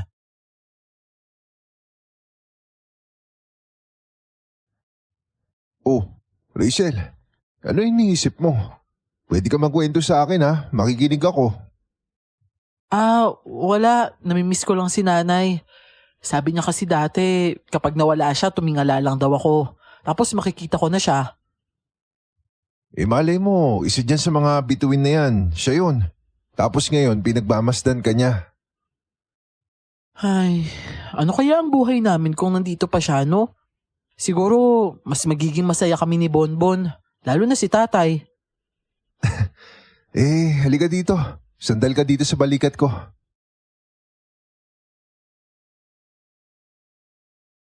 Sinunod nga niya ang sinabi ko at hindi nakaligtas sa paningin ko ang pagluha niya. Nag-aalangan pa ako noon, pero pinili kong iangat ang kanang kamay ko at hinagod-hagod ang likod niya. Kinantahan ko rin siya ng himig na walang liriko noon para makatulong sa pagpapakalma sa kanya. Hindi kasi talaga ako marunong mag-alo at wala akong magagawa kundi damayan na lang siya. Nang sumapit naman ang madaling araw, sinabihan kami ni na lolo na matulog na. Sumunod naman kami kahit hindi pa naman talaga ako inaantok noon. Pero nang makalapat na ang likod ko sa higaan, kaagad din naman ako nakatulog. Good morning, Anthony. Oh, uminom ka na ng maligamgam na tubig. Aba, ayos Ba't bigla namang bumait ka ngayon? Wala lang. Gusto ko lang magpasalamat kasi kinausap mo ako kagabi. Kahit papano gumaan yung pakiramdam ko tsaka medyo naibsan din yung pagkamiss ko sa nanay ko. Naku, wala yun. Basta ikaw. Kuya, ate, narinig ko sina Lolo Teroy at tatay sa labas. May kausap silang lalaki tapos ang sabi, may nawawala na naman daw sa baryo. Ano ba naman yan? Nasundan na tayo ng agaras. Ano? May aswang din dito sa baryo na to? Kahit saan basta sakop ng barangay Santa Catalina, may naninirahan talagang mga aswang. Walang ya talaga yung agaras na yan. Kailangan niya na mapuksa. Pinagdoble ingat ni Namang Armando ang lahat ng mga taga-baryo. Sumama ako sa kanila at bumaba sa baryong pinangyarihan ng krimen. Pinaalalahanan din niya ang lahat ng mga taga-roon na huwag masyadong maglalabas lalo kapag gabi. At nang makauwi naman kami, nagulat pa ako nang makita si Norman at Rachel na magkausap. Nang makita naman ako ni Rachel, kaagad niya akong kinawayan. Anthony, may naghahanap sa'yo. Kaibigan mo raw? Pare, kamusta? Norman, ayos naman ako. Paano ka nga pala nagawi dito? Tinuntun ko lang yung dinaanan nyo. Hindi ko naman alam na dito ako dadalhin ng mga paa ko. Dito ba yung bahay ninyo? Sa tingin ko kasi parang hindi eh. Mukha kasi itong evacuation center na nililipatan ng mga tao kapag may panganib sa lugar nila. Yun nga pre, mapanganib na kasi sa baryo tinago. May gumagala kasi dun na aswang tapos binibiktima yung mga taga-baryo. Sige punta na muna ako doon. O sige. Kaya pala walang tao sa baryo pagdating ko nung isang araw doon. Kasi nagtatago pala sila dito. Oo eh. Pero mabutit na tundun mo. Siya, halika dito sa loob. Kape tayo. Marami pa doon. Hindi na. Okay na ako kasi nakausap ko na si Rachel eh. Ewan ko ba? Pero parang dinadaga talaga yung dibdib ko kapag harap ko siya. Mabuti na lang nandyan ka. Paano? Maulan na ako Babalik na lang ulit ako sa ibang pagkakataon.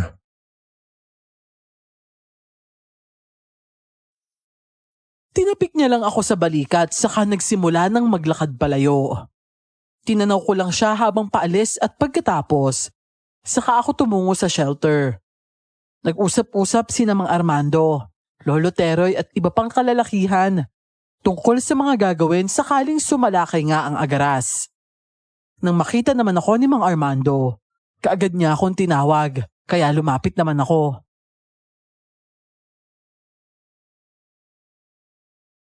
Anthony, sino yung kausap mo kanina? Si Norman ho yun. Kaibigan ko ho. Ba't hindi mo pinatuloy dito? Nararamdaman kong aswang din yung lalaking yun eh. Niyaya ko nga ho. Ang kaso, nahiya pa raw siyang humarap sa inyo, lalo na kay Rachel. Ganun ba? Habay akalain mo nga naman talaga si Rachel pa talaga yung natipuhan niya. Hindi naman ho katakataka yun eh. Maganda naman po kasi yung anak nyo tsaka mabait. Kahit siguro bulag, kapag narinig yung boses ng anak ninyo, pihadong may in love ka agad yun.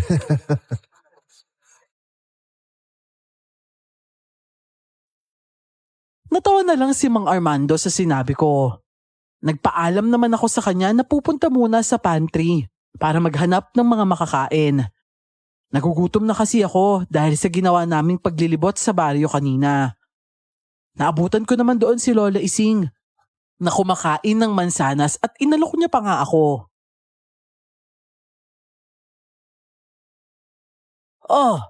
Anthony, gusto mo bang kumain? Abay, ang daming prutas dito. Abay, sakto po pala eh. Nagugutom na po ako. Pero grabe Lola Ising, ang tibay pa ho talaga ng ngipin nyo no? Abay, loko-lokong bata ito. Syempre, aswang ako. Ano bang katakataka roon? Teka, may nakasama ka ba kanina? May ibang puwersa kasi akong nararamdaman sa'yo. Ano pong ibig niyo sabihin, Lola? Kanina, nung bumaba kayo sa baryo, sino-sinong mga nakausap mo doon? Wala naman ho. Sila Mang Armando tsaka si Lolo Teroy lang naman ho kasi yung halos nakikipag-usap sa mga taga roon. Pero hindi maganda ang nararamdaman kong presensya niya sa'yo.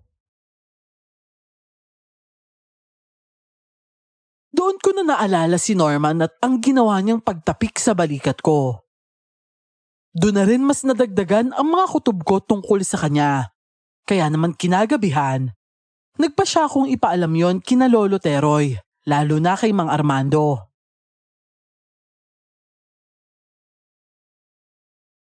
Alam ko, una pa lang duda na talaga ako sa lalaking yun eh. At saka kung si Rachel talaga yung pakay niya, di sana nagpatulong na siya sa'yo kung nahiyaman siya. Parang pamilyar yung presensya ng isang yon. Parang Hindi kaya yun yung aswang na kumuha sa asawa nung ginang nung nakaraan? Kaya siguro pamilyar sa inyo yung presensya niya, Lolo. Kasi natawas mo na yun, di ba? may punto si Anthony. Walang iyang agarasyon.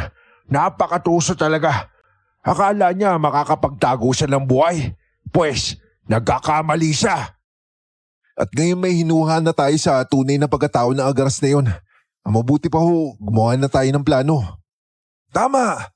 Kailangan na natin planuhin ang mga hakbang na gagawin. Lalo na ngayon na natuntun tayo ng agaras. Nagpatuloy ako nun sa pag-iensayo gamit ang pares ng arnis ko. Buong araw ay doon ko ginugol ang oras ko. Habang si Angel naman, talagang inaral ang panggagamot at pagtatawas. May konting kaalaman na rin naman ako doon. Pero sa ngayon, mas kailangan kong pag-ibayuhin ang aking kakayahan at lakas ko para makatulong sa pakikipaglaban. Mabilis na gumulong ang oras at muli na namang sumapit ang gabi. At tunay nga kung kailan hindi mo inaasahan, saka naman darating ang kalaban. Katatapos lang naming maghapunan noon nang bigla kaming makarinig ng sigawan mula sa likod ng shelter. Maganda kayo. Nandito ang agaras. Hayop talaga yung agaras na yan. Sasalisihan niya pa talaga tayo. Apo, tumulong ka sa pagtitipon sa mga bata. Hindi natin alam kung anong gagawin ng agaras na yon. Opo, Lo. Mag-iingat po kayo. Tinulungan ko nga sina Lola Ising at Rachel noon sa pagtitipon ng mga bata, kasama ang mga nanay nila. Kahit pa sabihing may lahi silang aswang, mababakas pa rin ang takot sa kanilang mga muka. Sumasabay pa sa alulungan ng mga aso ang sigawan ng mga taga-baryo nang magawa ng agaras na kunin ang isa sa mga asbong tanod ni Mang Armando.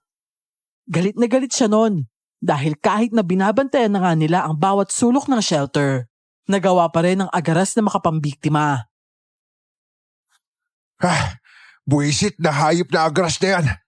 Mahawakan ko lang talaga siya, hindi ko na siya bubuhayin pa. Armando, talagang napakatuso niya. Pero hayaan mo muna. Maglalatag tayo ng mga pangontra sa gilid nitong shelter. Habay pinaglalaroan talaga tayo ng hayop na yon. Kung gusto niya makipaglaro, makikipaglaro tayo sa kanya. Kaibigan ho yung turing sa akin ni Norman. Siguradong babalik pa yun dito para magpanggap na kaibigan ko. Siguro, kailangan lang ho natin siyang paniwalain na hindi tayo nagdududa sa kanya. Kailangan lang ho natin siyang papasukin dito at saka natin hulihin. Pero sigurado rin ako na hindi natin siya basta-basta mahuhuli. Marami tayo at nag-iisa lang siya. Kaya baka hindi siya pumayag na pumasok dito. At saka paano kung mag-amok siya? Baka kung mapano pa yung mga bata. Muli kaming nagsasagawa ng plano noon para mahuli na talaga ang agaras. Pinagnilay-nilayan namin ang komento ng bawat isa. Hanggang sa makapagpasya kami sa kung ano ba ang dapat na gawin, sakaling lumusob na naman ang kalaban. Pero isang umaga, hindi namin inaasahan ang bubungad sa amin ni Lolo nang lumabas kami ng shelter para sana doon magkape. Humahangos na tumatakbo palapit sa amin si Norman. Madungis at gutay-gutay ang damit. Duguan din siya dahil sa mga kalmot na nasa likod, sa kalamnan at mga binti niya. Norman? Ano nangyari sa'yo? Teka, paano mo nalaman yung pangalan ko? Ha? Di ba magkaibigan tayo? Magkaibigan? Wala akong naalala. Pero mamaya na natin pag-usapan yung tungkol dyan. Sa ngayon ay tulungan niyo muna ako. Para maawa niyo na ang hapdi ng mga sugat ko. Lo! Gamutin po natin siya oh. Oo, sige. Papunta na ako. Teka lang na tatawagin ko lang si Angel. Pakibilisan lang ho. Baka maubusan na po ako ng dugo. Pakiusap. Hindi ko alam kung ano bang laro ni Norman noon. Oo nga't nakikita ko naman na sugatan siya. Pero kahit na nasa ganun na siyang kalagayan, hindi ko pa rin talaga maiwasang magduda. Pero gaya nga ng sinabi ni Mang Armando, kung gusto niya ng laro, makikipaglaro kami sa kanya. Habang ginagamot siya noon ni na Angel at Lolo Teroy, kinakausap namin siya tungkol sa nangyari sa kanya. Para na rin magkaroon kami ng base kung totoo nga ba ang sinasabi niya o nagsisinungaling lang siya.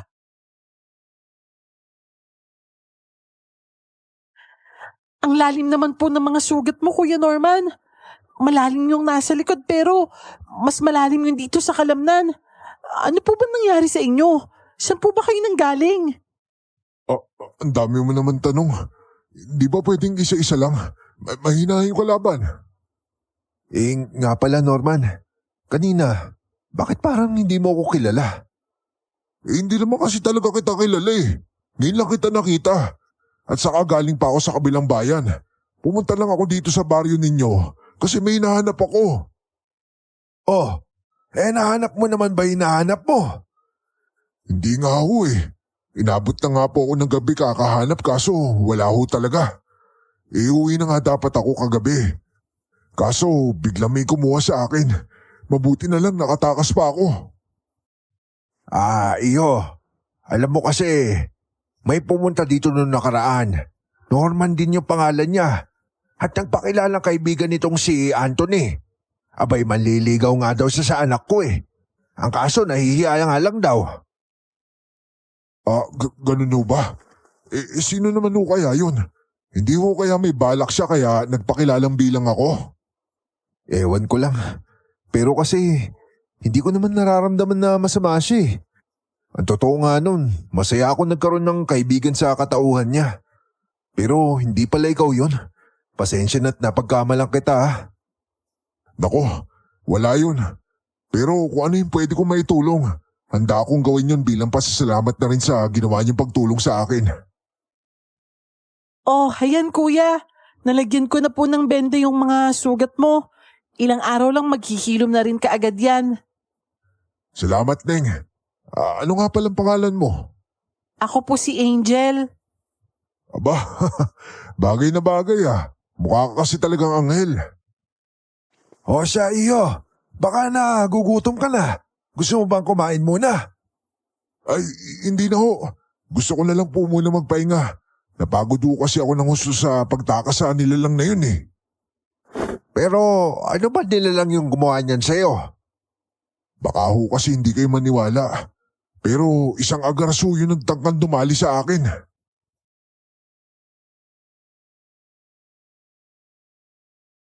Nagkatinginan na lang kami noon ni na Lolo at Mang Armando. Hindi na lang namin ipinahalata ang pagdududa namin sa kanya noon. Pinagpahinga na muna namin siya. At si Angel at Bonbon ang inatasang magbantay sa kanya. Nang sa gayon ay makakapag-usap kami ni na Lolo sa kung ano ang hinuha namin sa mga nangyayari. Sa labas ng shelter kami ni na Lolo nag-usap kasama na rin ang kapitan. Mahina lang din ang boses namin para masiguradong walang ibang makakarinig sa mga pag-uusapan namin. Pero duda pa rin talaga ako sa lalaking yun. Kahit pa sabihing may tsansang nagsasabi siya ng totoo, ay nangingibabaw pa rin yung pakiramdam ko na minamanipula niya lang yung sitwasyon. Yun nga din yung iniisip ko eh. Habay kung ganun nga, napakatalino naman nung aswang na yun. Naisip niya pa talaga magpanggap na ngayon lang sila nagkakilala nitong si Anthony. Ikaw Apo, ano masasabi mo? Magdoble ingat na lang ho tayo. Kung siya yung agaras, mabilis lang natin siya mahuhuli kasi nasa loob na siya ng teritoryo natin. Mas bentahin nga yun nandito siya eh, kasi para mabantayin natin yung mga kilos niya. Mukhang ito ang gusto niya mangyari. Ang mahati ang atensyon natin para mas madali niya magawa yung binabalak niya. Pinanindigan talaga ni Norman ang sinabi niyang hindi niya ako kilala. Panay sina Angel at Bonbon kasi ang kasama niya palagi. At minsan, kinakausap niya rin si Rachel. Sa 2 araw na pananatili niya ron sa shelter, 1 o 2 beses niya lang ako kung kausapin. Napapataas na lang ako ng kilay, lalo na kapag nagagawa niyang patawanin si Rachel sa tuwing magkausap sila.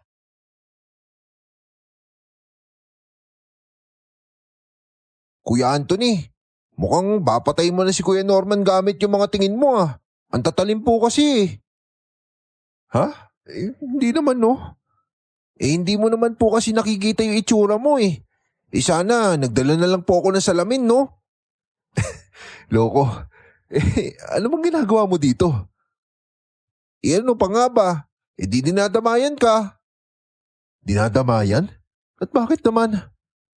Kasi nagseselos po kayo kina Ate Rachel at saka Kuya Norman eh. Pero hayaan nyo na po. Ikaw pa rin naman yung manok ko. Ginawa mo pa talaga akong manok no? Ay nako, sige na. Ipagtimpla mo na nga lang ako ng kape.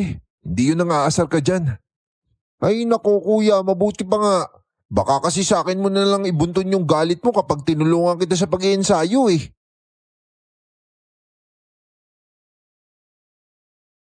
Nang sumapit na ang dilim may pumailan lang na naman ang mga malalakas na ululong ng mga aso. Bilang paghahanda ay tinipo namin kaagad ang mga taga-baryo at tumulong din nun si Norman. Kahit pa gano'n na ang sitwasyon, hindi ko pa rin inalis ang paningin ko sa kanya. Mabuti ng handa ko sakaling nagpapanggap lang talaga siya.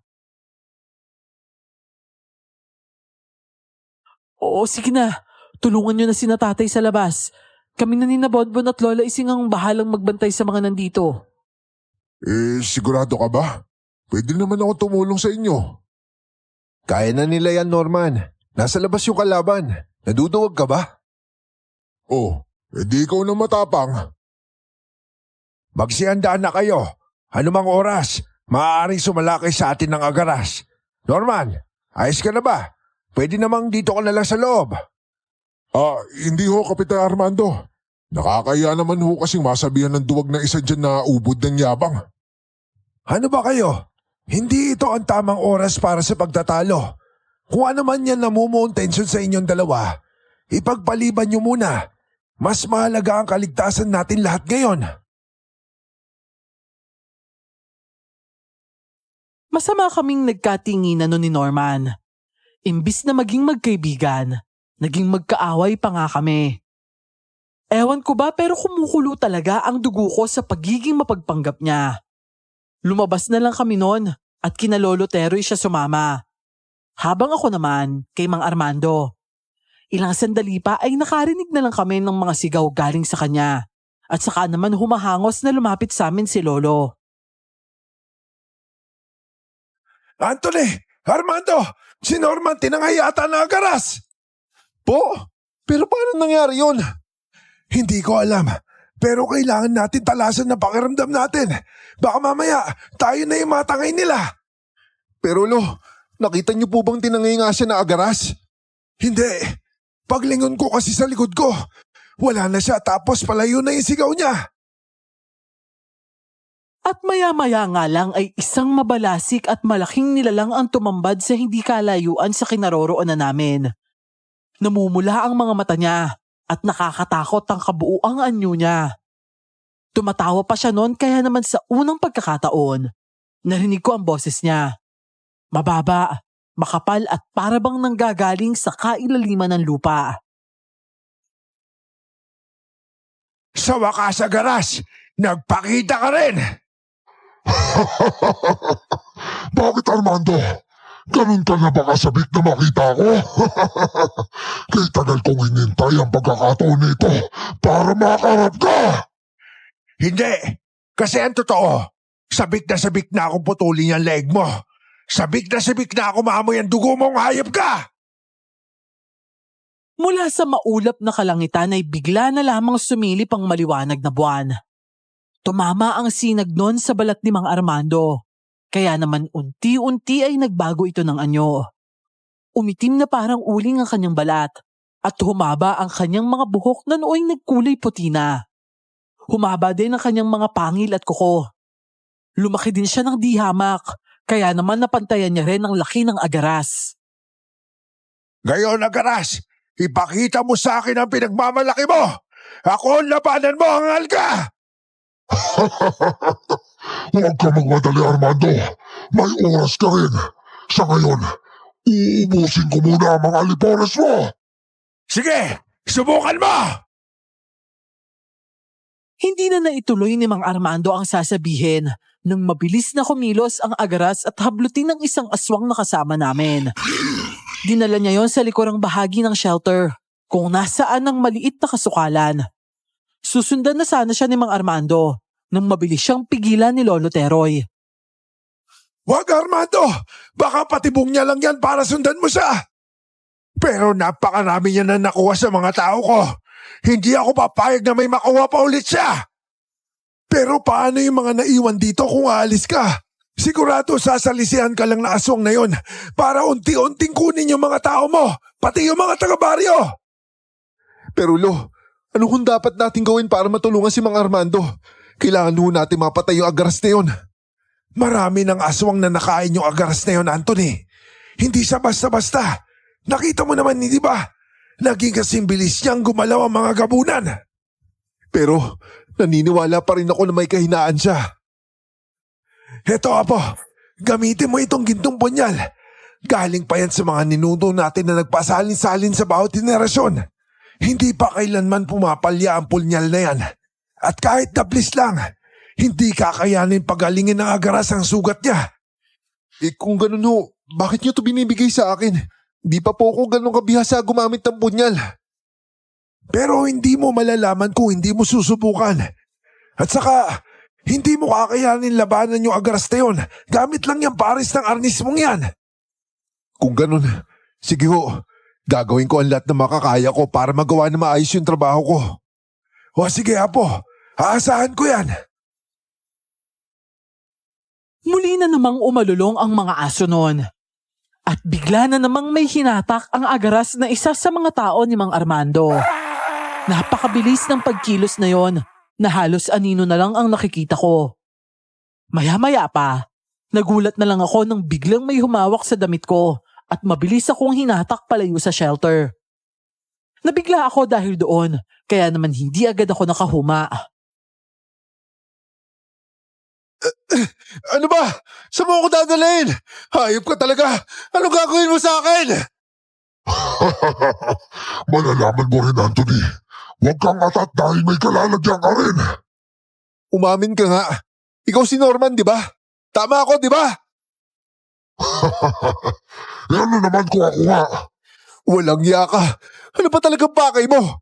Hindi ka pa ba kontento sa mga kinain mo, aswang? Paano ko sabihin ko sa'yong hindi? May magagawa ka ba? Ano nga ang gagawin mo sa akin? Pakulam mo ako dito! Kakainin mo rin ba ako? Hindi na sumagot pa si Norma noon. Bagkus ay tumigil na siya sa pagtakbo at dinala niya ako sa isang hukay. May kalaliman yon at isang di pa yata ang lapad. Siguro ay nasa 7 talampakan din ang lalim noon. Hoy! Halimaw! Ba't mo ko nilagay dito? Ano bang pakay mo sa akin? Di binabawasan ng mga kakampi nila. Asa naman kakainin kita? Hindi ako kumakain ng taong mayabang. Di duwag ka nga. Kasi kung hindi ka duwag, bakit kailangan mo pa ako ikulong dito? Mamaya ka na magingay dyan. Sa ngayon, sulitin mo muna ang mga maliligaya mo sandali dahil mamaya, kapag nakuha ko na ang lolo at kapatid mo, sabay-sabay ko kayong papatayin. At pagkatapos, uubusin ko ang lahat ng aswang na yun, kabilang na ang pinakamamahal mong si Rachel. Walang iya ka talaga. Ba't mo ba ginagawa to? Dahil sa kapangyarihan, napakasakit mo talaga. Wala kang awa. Hoy, bumalik ka dito. Magtutuswa tayo. Huwag mo akong iwan dito. Diyan ka na muna. Kailangan ko maghabol ng oras dahil hindi na ako makapaghintay na makatikim ulit ng mga gabunan. Nanlulumong napasalampak na lang ako nun sa lupa. Naghalo na ang pawis at alikabok sa buong katawan ko at hindi ko na alam kung anong gagawin. Nang mga sandaling yon, gusto ko nang magwala pero mas pinili ko na lang pakalmahin ang sarili ko. Huminga ako ng malalim sa kamarahang bumuga. Paulit-ulit ko yung ginawa hanggang sa kumalma na nga ako. Saka ako gumawa ng paraan para makaalis mula sa hukay na yon. Kinapa ko ang lupa at mabuti na lang, malambot lang yon at pwede lang hukayin gamit ang kamay. Gumawa ako ng apakan para mabilis akong makaakyat. Habang umaakit ako, ganun ang ginagawa ko hanggang sa makarating na nga ako sa taas.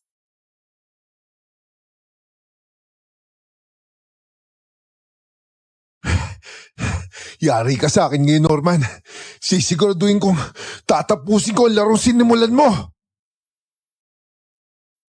Kaagad akong nagtago nun malapit sa hukay. Inabangan ko ang muling pagbabalik ni Norman para maisagawa ko na ang plano ko. Kahit na gustong gusto kong gamitin nun ang arnis ko, ay pinili ko na lang nakunin ang punyal na nakasuksok mula sa tagiliran ko. At ilang sandali pa nga, bumalik na rin si Norman dala ang kapatid ko. Nagsisisigaw pa si Angel noon at halatang nasasaktan.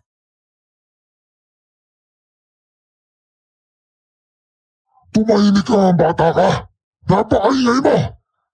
Oh, Anthony, nandito na yung kapatid mo. Magsama kayong dalawang mga maingay. Teka, Anthony! Anthony, nasan ka? Lumabas ka dyan. Kapag hindi ka lumabas, hindi mo abutan pa buhay ang kapatid mo. Pero hindi pa muna ako lumabas noon at binantayan ko lang ang bawat kilos niya. Pero nang lalabas na sana ako, bigla namang may humatak sa akin. Mabuti na lang napigilan ko ang sarili kong wag sumigaw. Shh! Huwag kang maingay. Tutulungan kitang mabawi si Angel. Huwag kang mag-alala. Pero nasa sila, Lolo? Hindi nila alam na lumabas ako. Pero wala na akong pagpipilian, Anthony. Masyado nang maraming napatay ang agaras na yan. At hindi ako papahig na pati kayo madamay sa gulo namin. Pero Rachel, baka mapahamak ka.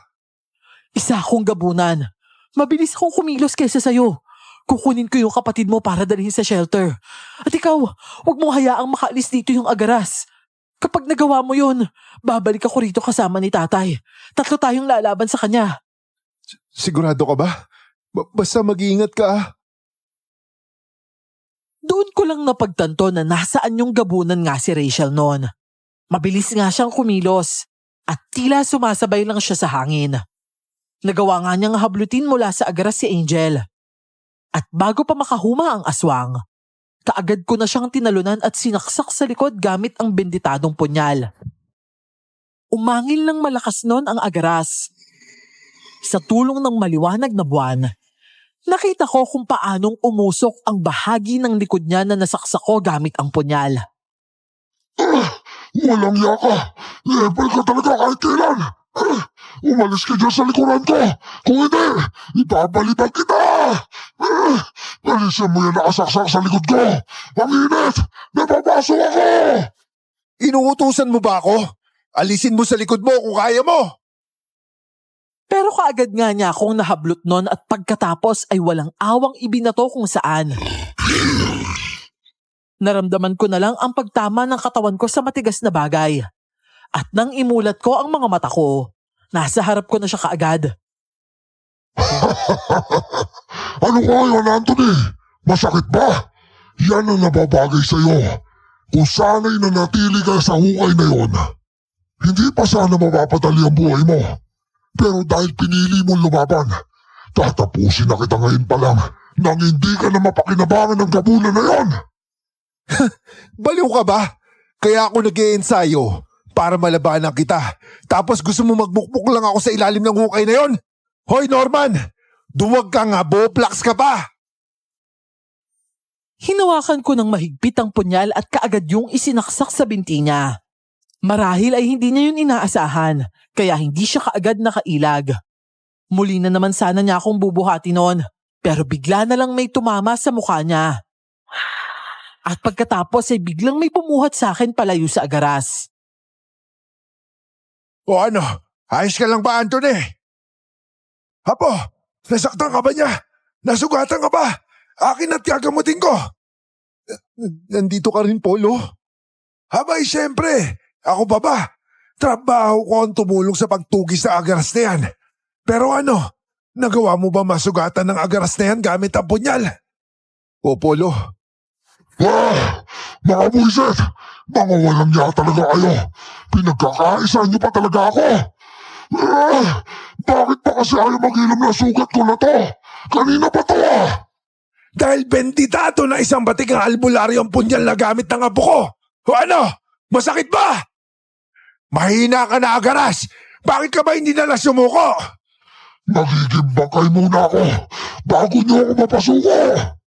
Kung ganon, masusunod ang hiling mo. Mabilis na dinaluhong nun ni Mang Armando ang sugatang Agaras. At dahil kulang na ang lakas, hindi na nga nagawa pang makaiwas ng Agaras. At kaagad na siyang sumadsad sa lupa nang paulanan siya ng suntok, sipa at kalmot ng malakas na gabunan. Hindi na makagalaw ang Agaras noon at nahihirapan na rin siyang makapagsalita. Ngayon, Agaras, para ito sa pambibiktima mo sa baryo ko at pagpatay mo sa mga tao ko!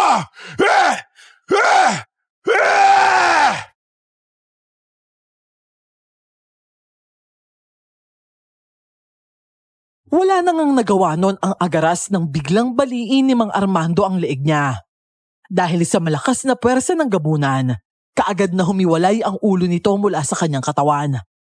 Parang isang panaginip lang ang nangyaring labanan noon sa pagitan namin at ng Agaras. Dahil nang sumikat na ang araw, kaagad na rin kaming bumalik sa baryo nang wala nang nararamdamang takot na dulot ng Agaras.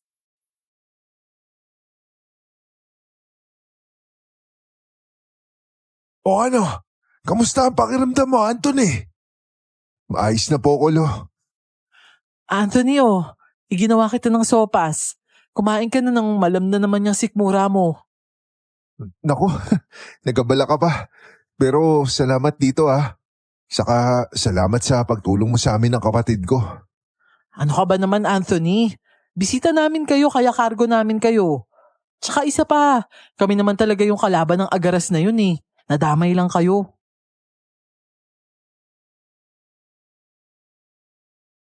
Tumira pa kami noon ng halos 1 buwan kina Mang Armando. Marami akong natutunan mula sa mga aswang na kasama namin sa bahay, na masasabi kong talagang makakatulong sa paglago ko bilang isang magaling na albularyo. Sa ngayon po, Miss Clar, ay bumalik na kami sa bayan namin. Pero paminsan-minsan, dumadalaw pa rin kami sa Baryo Tinago. Tahimik na ulit ang pamumuhay nila doon. At ako naman, nagsisimula na ring mamuhay bilang isang albularyo. Ipinasa na kasi sa akin ni Lolo ang kaalaman niya sa panggagamot. At mabuti na lang, pinili rin ako ng mga gabay na humalili sa kanya. Akala ko nga noon, hindi ako magiging karapat-dapat sa gawaing ito. Pero eto nga't kinasihan naman ako ng tadhana.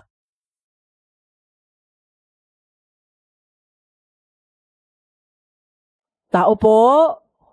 Tao po! Rachel?